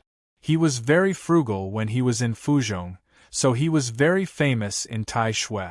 If the emperor rewarded him for gold, silver, and folk customs. Fengquan lowered his eyes and stopped his voice gradually. Li Jianting groaned for a moment and said, Zhang's castle peak has done a good job in raising food, and treated the people like a child. Let Yuan Fu look at a draft ticket. I heard that his wife Lu is also very well known, and he appreciated it together. Zhang's Qingshan is Shueshoujua's leader in Jueshi, and rewarding him is to appease Shueshoujuo. Besides Zhang's Qingshan, Li Jianting has other uses. Donglai Wangqi Juin has no one to restrain him now, but Qidong's garrison needs rations, and Li Jianting puts the key of this granary in Jiang /'s Qingshan. Feng Chuanxi claims to be extra careful when retreating. The new emperor is full of strength. This hand-balancing system is really powerful. Xiao Qie pushed away the military service and read the news of the capital again. She applauded Shueshoujuo to appease the mountain. In the first place, she can deter the coach; in the second place, she Shuexiuzhua, who threatened to control the hard factions and Taishua style. Shuexiuzhua was so easy to change the emperor she had to defend. Shan is an official in Xinjiang, who did not receive Li's favor in the Xianda and Tianqian years. Now it is going to be a smooth step. Shun Zichuan took Yushao. The rest of the correspondence was set aside. I feel that her approach to Helianhu was unexpected. Yes, Xiao Qia looked across. She's pretty brave. Li Jianting's embarrassment of corrupt officials threatened Helianhu. Shun Zichuan didn't expect it. He poked the pen and said, I thought she would find an excuse to kill Helianhu. I didn't think she could bear it. Helianhu originally quit without money, but now he was scared to be willing to fill the empty deficit. Even the house was abandoned. Xiao Qia looked up and slouched in his chair. The Emperor's grace and grace are more lenient than Shuexiuzhua, who never gives up. The family was beaten to this point. Seeing her doing this to Helianhu, she would definitely fill the empty deficit in order to make up for her power in exchange for vitality. What is the cabinet audit? That is Tian Heqian. If there were no Shun Zichuan and Xiao Qia, Li Jianting would probably continue to follow Shuexiuzhua's path, but she was so old and hot that she understood that Sun Yu was not false. At this moment, Shun Zichuan is more terrible than dealing with 8 people. It's impossible. Shun Zichuan drew a pen, tracing Xiao Qia's eyes. This is a true emperor. I didn't believe in being born an emperor before, but she is truly talented, and she has been in the compound for only 5 years. Xiao Qia pinched Shun Zichuan's wrist across the table. A reward. I haven't been in Zhaosin Temple for 5 years. Shun Zichuan kicked the wooden cymbals under the table and limped along Xiao Qia's legs. With a loose finger, his pen fell on the table, and a few horizontal afterimages fell between the paper.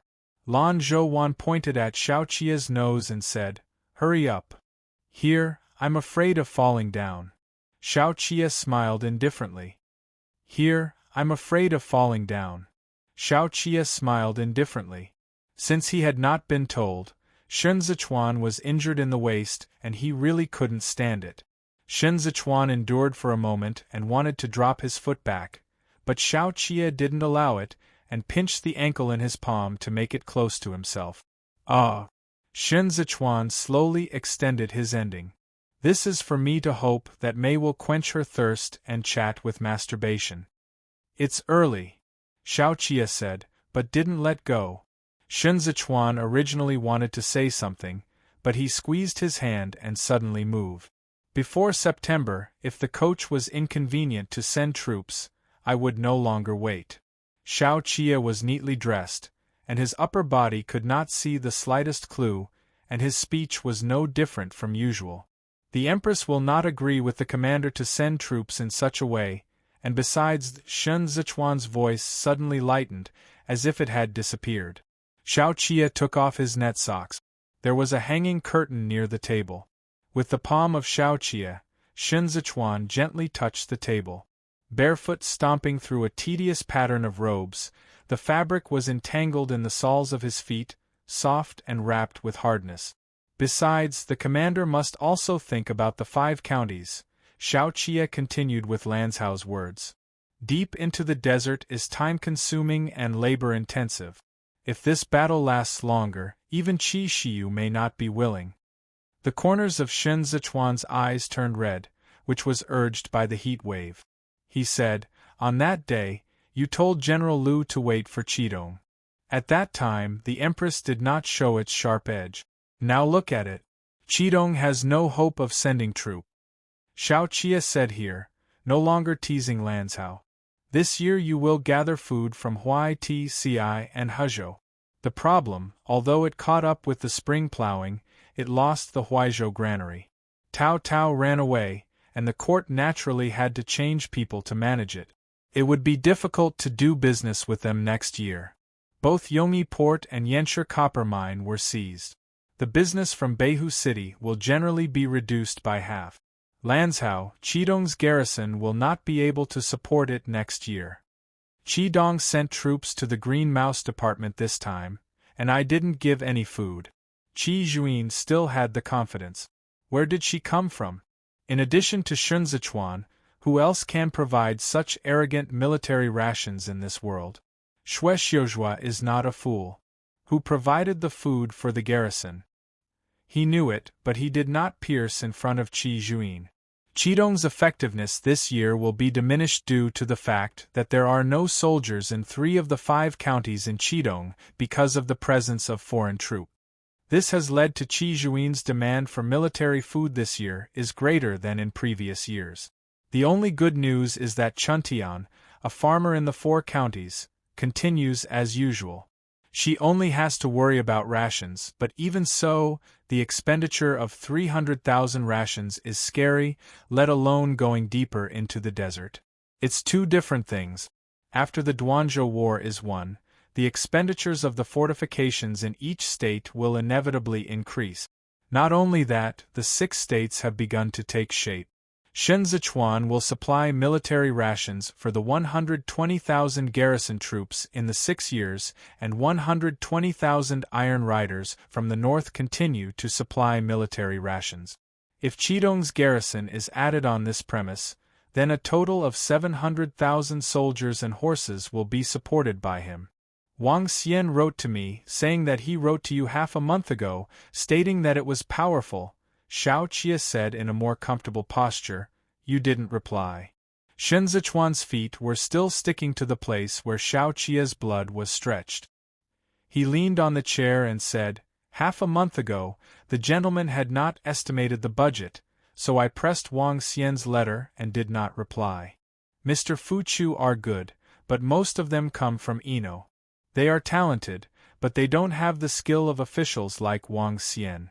Wang Xian is the head of the Ministry of Households, and he often negotiates with the Ministry of Military Affairs. The general who wants food deals with him. He knows the military expenditures and food requirements in various places. Xiao Qia has recently rested at home, and he thinks about military food most. It was great to join the 3 soldiers, but it was too difficult. The equipment of the North Rail riding was worn out too fast, and the military craftsman was required to carry the rations.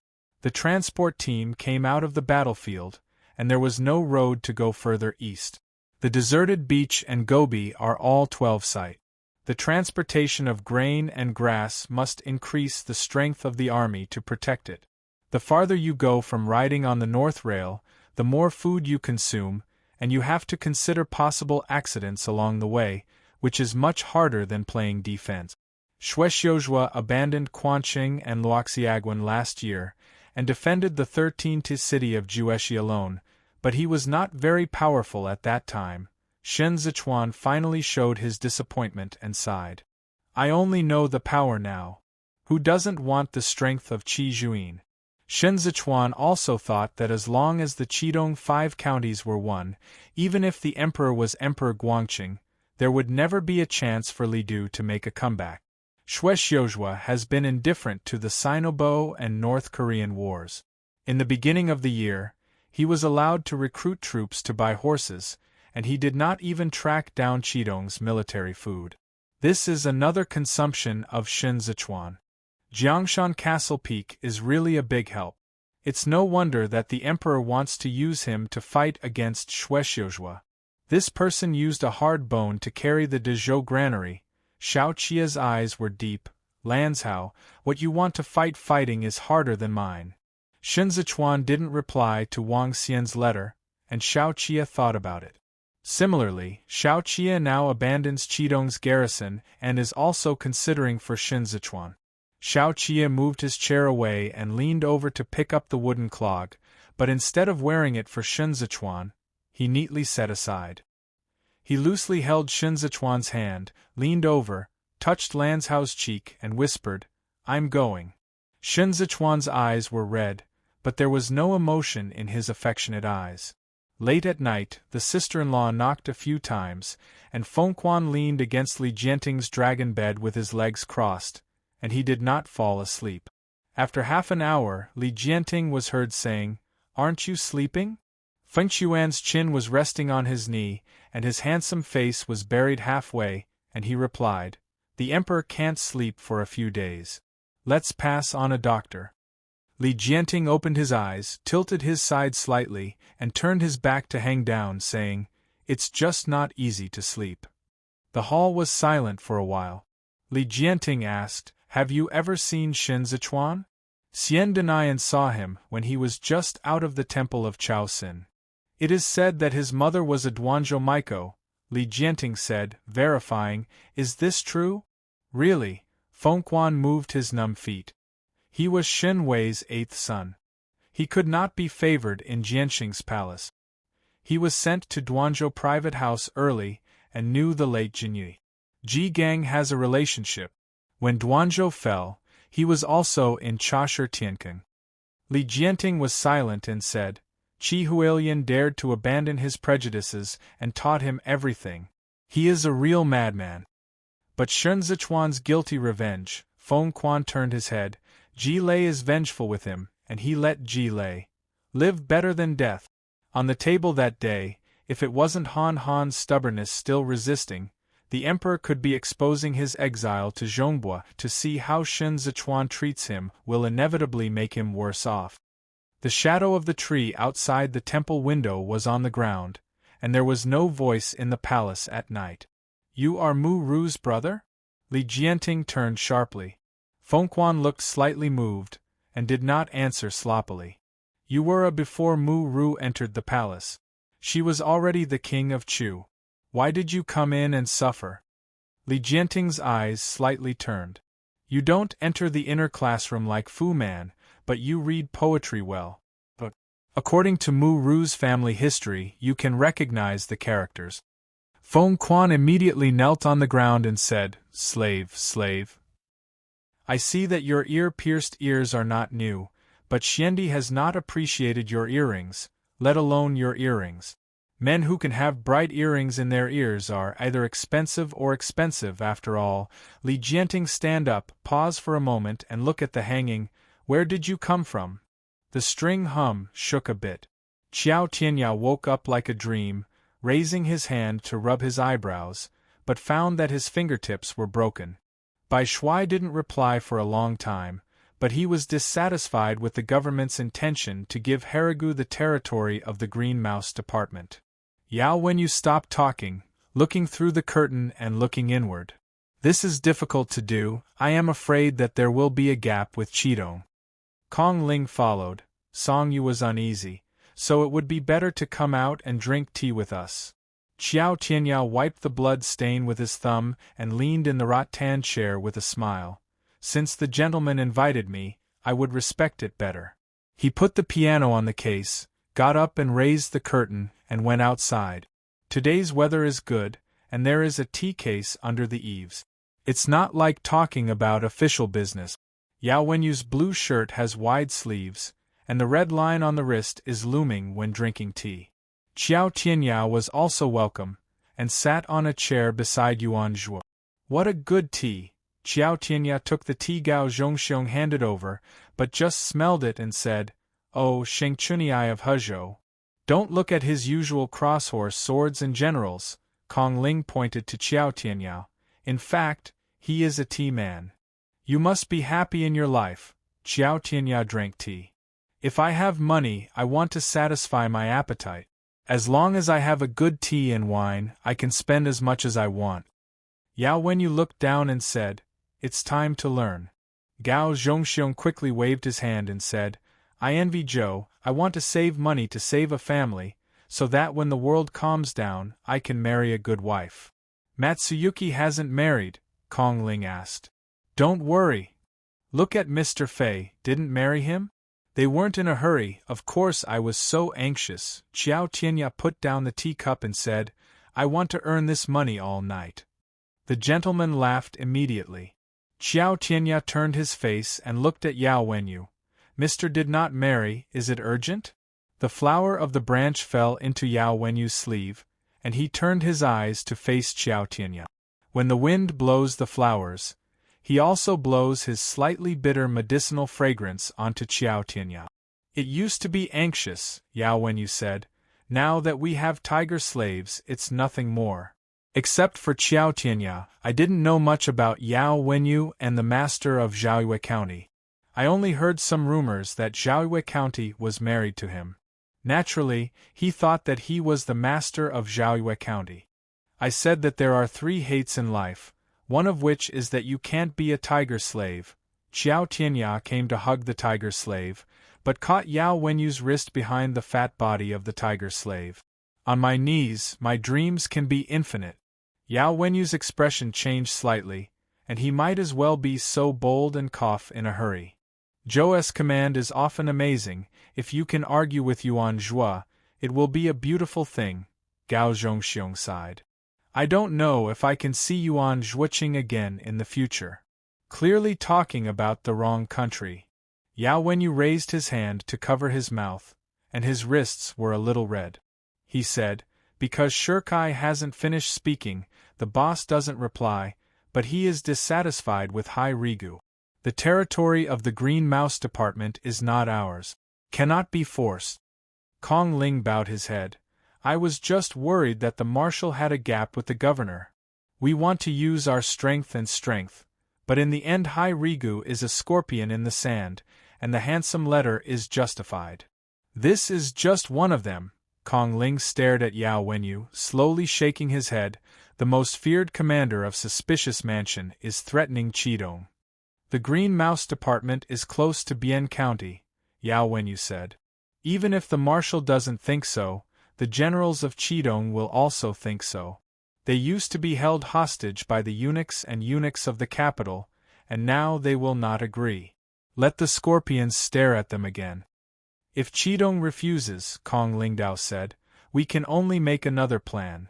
The military account was waxed, and Qi Juin pinched his neck and stood on his legs to listen to Qi Tail talking. Tell Lu Guangbai not to write any more. He is not under heavy pressure. The 20,000 infantry said to leave. She stared at the top of the tent. Neither Ming Ming nor Shao Chia mentioned this again.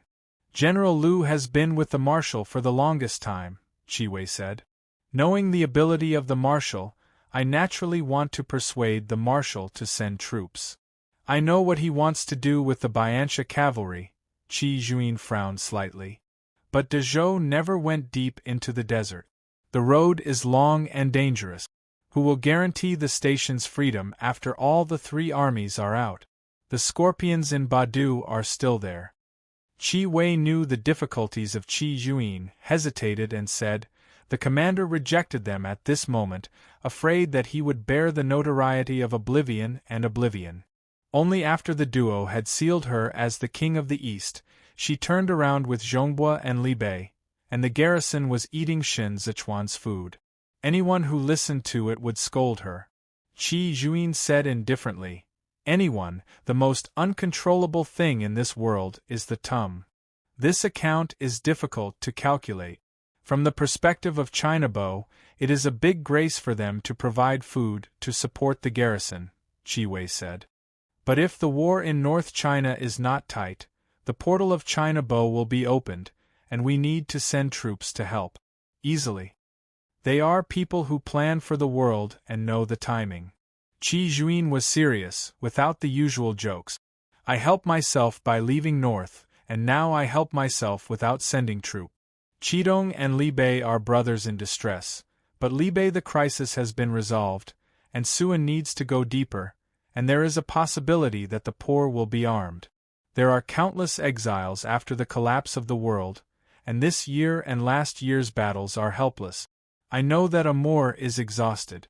At this moment is a good time to defeat the 6 alliances, but the granaries in Baking were empty, the people starved to death on the streets, and the drought in Jueshi Yongqing, Jiang's Qingshan still struggled to supply the food of Badu and Qidong. These foods had to be taken from the people. Shenzhou's 6 states, 3 states have not yet arrived in the bumper harvest years. He will also rely on the Hezhou granary. The battle will be happy, but I can't go. The birth of Amor turned out to be the 6th part of General Bianchia's confession. If you win this time, if you win, no matter who will come to Japan in the world, you will be famous for Baikiki and Shaoqie. Moreover, as a general, who doesn't want to compete with such an opponent? Qi Juin picked out the candle wick, and the account fell into darkness. She sat for a long while and said, I said, you write and tell Shen Zichuan that even if the territory of the Green Mouse Department is deserted, I will not allow Harigu to set foot. Tell Xiao Jiming that although I Qi Juin met his teenager, I am a close friend, but I am still a great court minister, and it is my duty to fight foreign enemies, but it is treason to be strong. Tell Lu Guangbai I wish him great success, but this time, our sister and brother will no longer go now. A lone wild goose flies across the horizon of Bian County. Qi Wei closed the letter and turned around to leave the account. Huang Sha rustled under his boots. One hand grabbed the yellow sand. Lu Guangbai turned his back to the dim sky. Qidong's letter was still between his fingers. He squatted for a while, closed the letter properly, and the yellow sand in his palm flowed back. Qi Shui seized the words like meeting. I disregarded my duties and left the county without permission. I am ashamed of Qidong's elders. I can't help but kill the enemy. I will always be Qi Shui. Although this battle cannot go together, but the mountains and rivers and the moon will certainly live up to Qi Shui's expectations. In the autumn of August, Wang Xian was ordered by Shen Zichuan to supervise the grain warehouses in Liuzhou with Yu Xiaozai, organized the China bow grain into a book, and reported it to Duanzhou in detail. The carriage was crushing gravel. Wang Xian was wearing a collar shirt, and looked through the window to the nearer Duanzhou city. In the autumn of August, Wang Xian was ordered by Shen Zichuan to supervise the grain warehouses in Liuzhou with Yu Xiaozai, organized the China bow grain into a book, and reported it to Duanzhou in detail. The carriage was crushing gravel. Wang Xian was wearing a collar shirt, and looked through the window to the nearer Duanzhou city. The moat is still under construction, and the gate is better. Yu Xiao pointed out to Wang Xian again. Brother Min Shun, where is the governor here? Wang Xian nodded and wiped the sweat from his forehead. Yu Xiaozai had dealt with Wang Xian when he was still in Dudu, but at that time, his responsibilities were different. He just nodded and was not really familiar until he worked together in July. He comforted. The prince treats others kindly. Since you are willing to use you, you are willing to believe in you, so you don't have to remember the past account. Wang Xian smiled bitterly. I belittled the capital and was exiled to Zhongbua. If it wasn't for the care of the second grandfather, I'd be afraid that my head would be gone. Now that the prince disregards his former suspicions, I'm grateful for a snot. I'm clumsy and can't answer in the hall later. Yu Xiao knew what Wang Xian was worried about. He groaned and said, Brother Min Shun, look at me. I went to Zhongbua, and was appointed by the teacher Tsindu Yushir to come to peace with the governor. Later, he did not talk. Qing and I can't go back. I was thinking of buying a few acres of good farmland in Zhongbua, so I became a flat-headed people, but the prince brought me, and I made Zhongbua the ups and downs in the bribery case of Eri allowed Fu Linya to plant the stolen goods. Eri is a man of affection and always remembers this. This time, Brother Minshin successfully managed to leave the North Army, and lived in public and private affairs. June will not be a dumb brother. Wang Xian's heart was slightly broader, and he waved his hand. I'm the meritorious deed, which is not enough to praise. The carriage reached the place and passed the lowered hanging door. The two men stepped out of the carriage and saw Fei Xing waiting at the entrance of the passage. The two grown-ups and horses, Laden, please come in soon. Fei Xing led the two of them in. The prince prepared a banquet at the house for the two grown-ups. Wang Xian was startled and said, The next thing is to do things according to orders. Where can you afford the love of the governor? Don't worry, Yu Xiao laughed again. The prince's banquet doesn't talk about luxury, it's just some common dishes. Please eat and drink tea. Wang Xian prepared the ration quickly, Shen Zichuan said, and told Xiao Qie behind. It is rare that he could negotiate with the prefectures and put him in Chazhou. Xiao Qie tied gauze to Shen Zichuan and said, He can hold my account, and naturally dealing with the yamen of various states is also handy. With the movement of Xiaoqie, Shen Zichuan gasped a little and said, "The tyrant overlord is going to cut my waist." This waist, Xiaoqie took a few moments, and wrapped his palms forward, and brought Shen Zichuan back to his chest. "It's as thin as a palm." "That's why you have Shen Yaopan," said Shen Zichuan with Xiaoqie's chest on his back. "Xiao Lang Imoyen is envious." "It's all mine," Xiaoqie said. "Only others are envious." Under the eaves, watching the maid go in and out with her hands folded, she tilted her head and said to Ding Tao, "This is a guest." There was something in the little monk's words. Ding Tao held his arms and replied very clearly, "It is necessary to have your fast food. The governor has already ordered it." Since she immediately expressed her joy, she said, "Iota Buddha, brother Ding Tao, you are smarter than the fish in the pond." Shen Zichuan in the main room had already come out. The hall was well prepared, and gentlemen were already seated. When Wang Xian and Yu Shao arrive again, they salute the prince first, and then greet the gentlemen at the table. "Going to the warehouse in Liuzhou is a top priority for a year," said Shen Zichuan. "It's hard to be respectful and careful. The autumn harvest is in August, and the grains are sorted and put into storage in various places. Then in September, the surplus grain reserves of various places will be calculated to prepare for the winter. According to the China blog process, the Northern Army ration cannot be prepared so quickly, but Wang Xian was preparing as early as June. As soon as the end of the defensive war in Duanzhou, the defense forces of the states were asked to allocate manpower to start harvesting, which was just in time for August leisure. It took time for the remaining 6 states to supply military food. Wang Xian hurriedly got up and responded, saying, "It's obedient to do what you do next. This is all the vision of the governor." "I heard that Yantai Tiger was angry with you?" Xiaoqie smiled at Wang Xian before using chopsticks. "General Yantai is concerned about the war. Naturally, I must ask about the preparations. We had a good meeting in Dunzhou."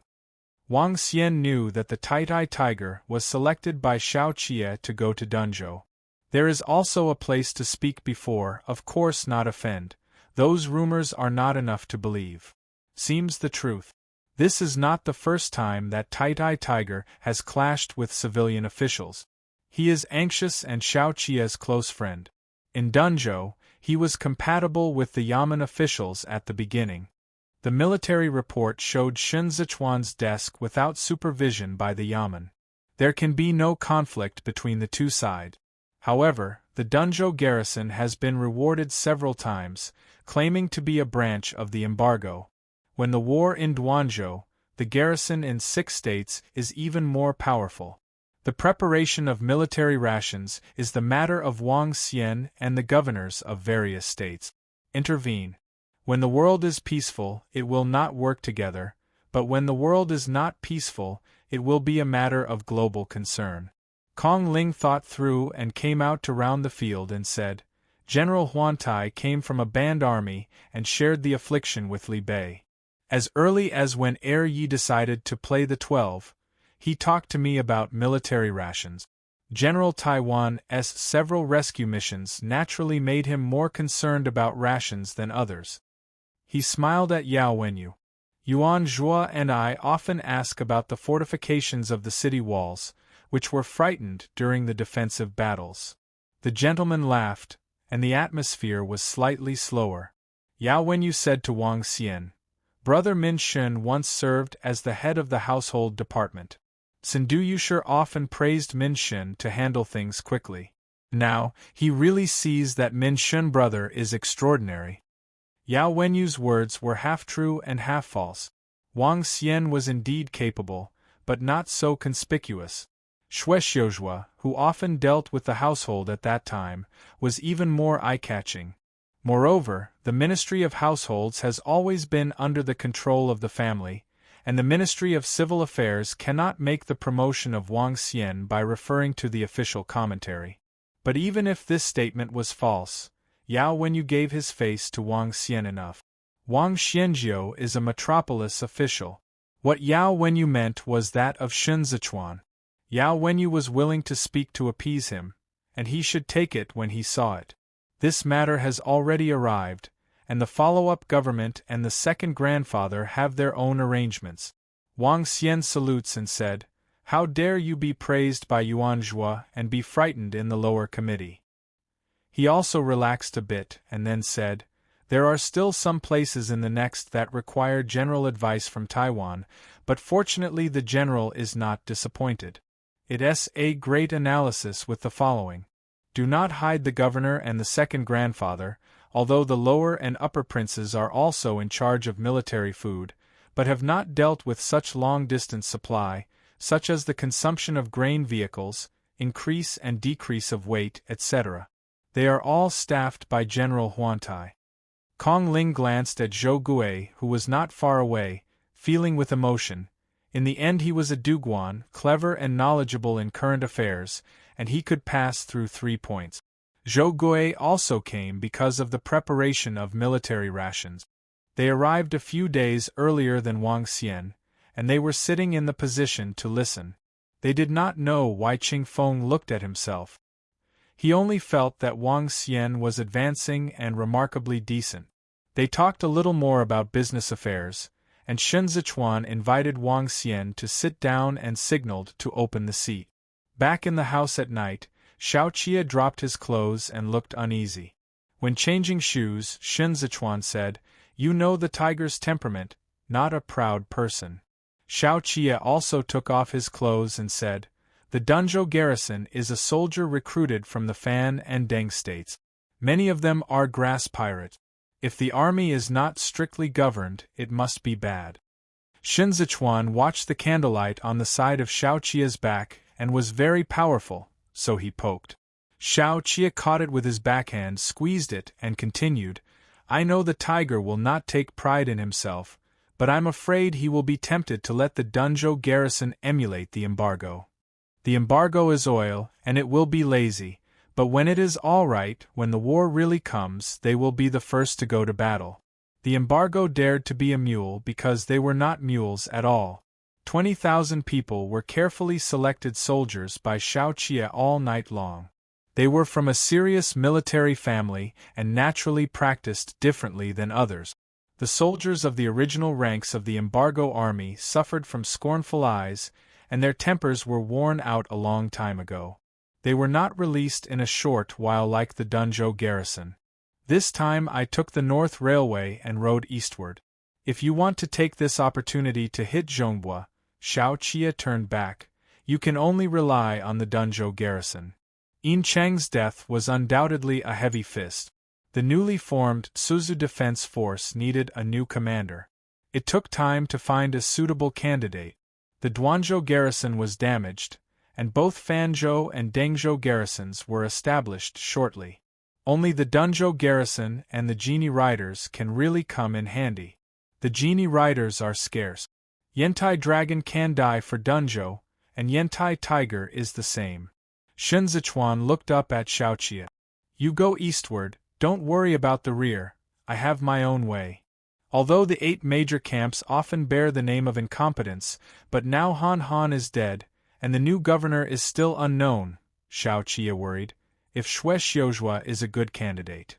Without the family's restraint, the 8 major camps can be recruited again.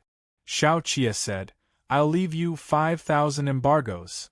A few days later, the Taihu tiger was ordered to rush to Duanzhou, and as soon as he entered the house, he fell to his knees in front of Xiao Qia. "Master." Huantai tiger's voice did not fall. Xiao Qia said, "You are the governor's general now." Huantai tiger buried his head and changed his tongue. "Second ye? Is that official accusing me of being black?" They entered the country to prepare military rations, but also inspected the Dunzhou grain register. Wang Xian stood in front of so many people in the hall. On the face, I said that the Dunzhou garrison army was costly to the public. He looked up angrily.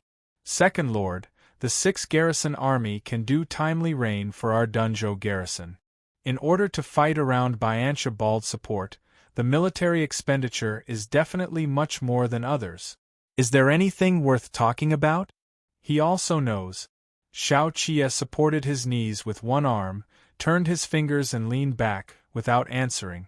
While waiting at the side, Chen Yang repeatedly winked at the Huantai tiger. He refused to watch.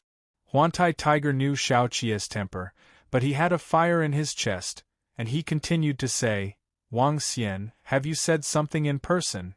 Why frame me in such a way? This is like those of the flycats in Godu. What's the difference? He said I was a waste of money, hey? I haven't said he was wasting food with Luo Mu in Chazhou. You're wronged. Xiao Qie raised his eyes. The Taiwanese tiger looked at Xiao Qie's expression and could not help but soothe his nose. He said, I and ere ye were born and died. Why teach them such a bad practice? The prince knows the account, but does not reprimand that Wang Xian. I don't accept it. You don't agree? Xiao Qie snorted suddenly. If you don't agree, people will let Wang Xian walk out of the door? Is that your place of control? When I transferred you to Dunzhou, Lan Zhou clearly stated the culture and politics you can't overwhelm others without pressing your head. Huantai tiger's chest was undulating and he said, Then he can't talk like that, it's cold to my brother's heart. I have read the account books of the Dunzhou Defense Forces. After Duanzhou, you sent troops back to the city without doing anything else. You first called a local squire to accompany the wine for a banquet. Xiao Qie looked gloomy. Dunzhou government fees, so prestigious to beat the Taiwan Tigers, the governor reiterated your Dunzhou Defense Army in Duanzhou. You are not content, but you must swell your face to Sergeant, I think you make me even more chill. Yinchang was so easy to hit Fanzhou at the beginning, and the Izumi Defense Forces hosted a banquet as soon as they went back to the Fujian. It was our turn to defend the Dunzhou Defense Forces with only silver and 2 awards. Can you buy the lives of my brothers? I'm just a monarch for the government. Xiao Qi stood up wildly, and the shadow immediately shrouded the tiger. Second Lord. Chen Yang threw himself on his knees. He has a simple mind just for that meal. It's true that Fiqian is wrong, and ere ye punished him. Shenzichuan's freedom to Huantai tiger is grace, but Huantai tiger can't ask for grace.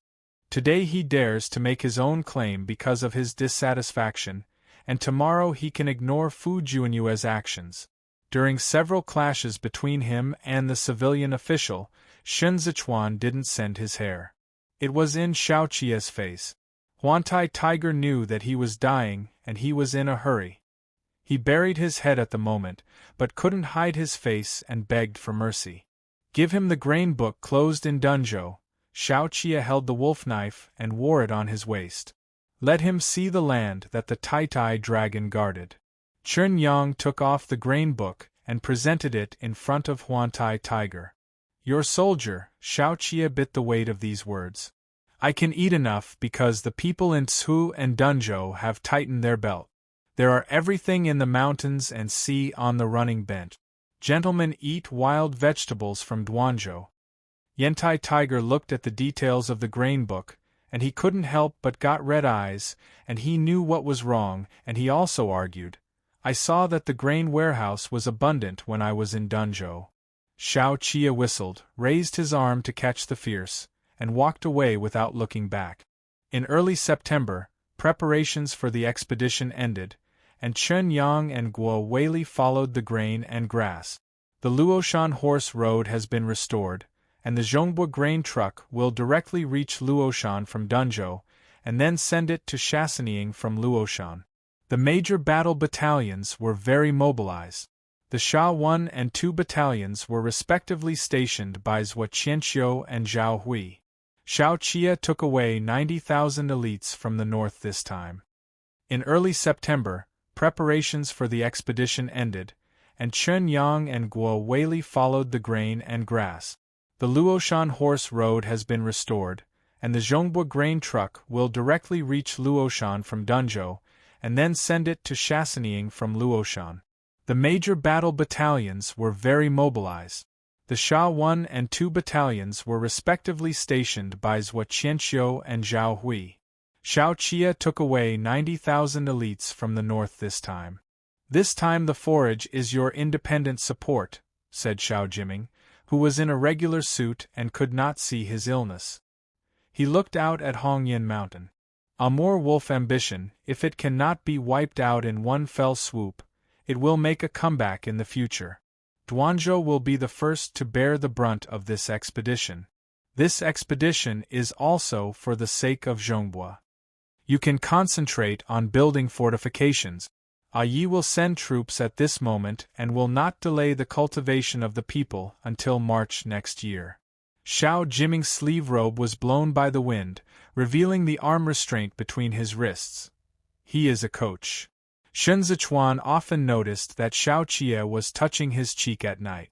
No matter how bad he was during the day, Xiao Qia was willing to stay at home as long as it was unnecessary.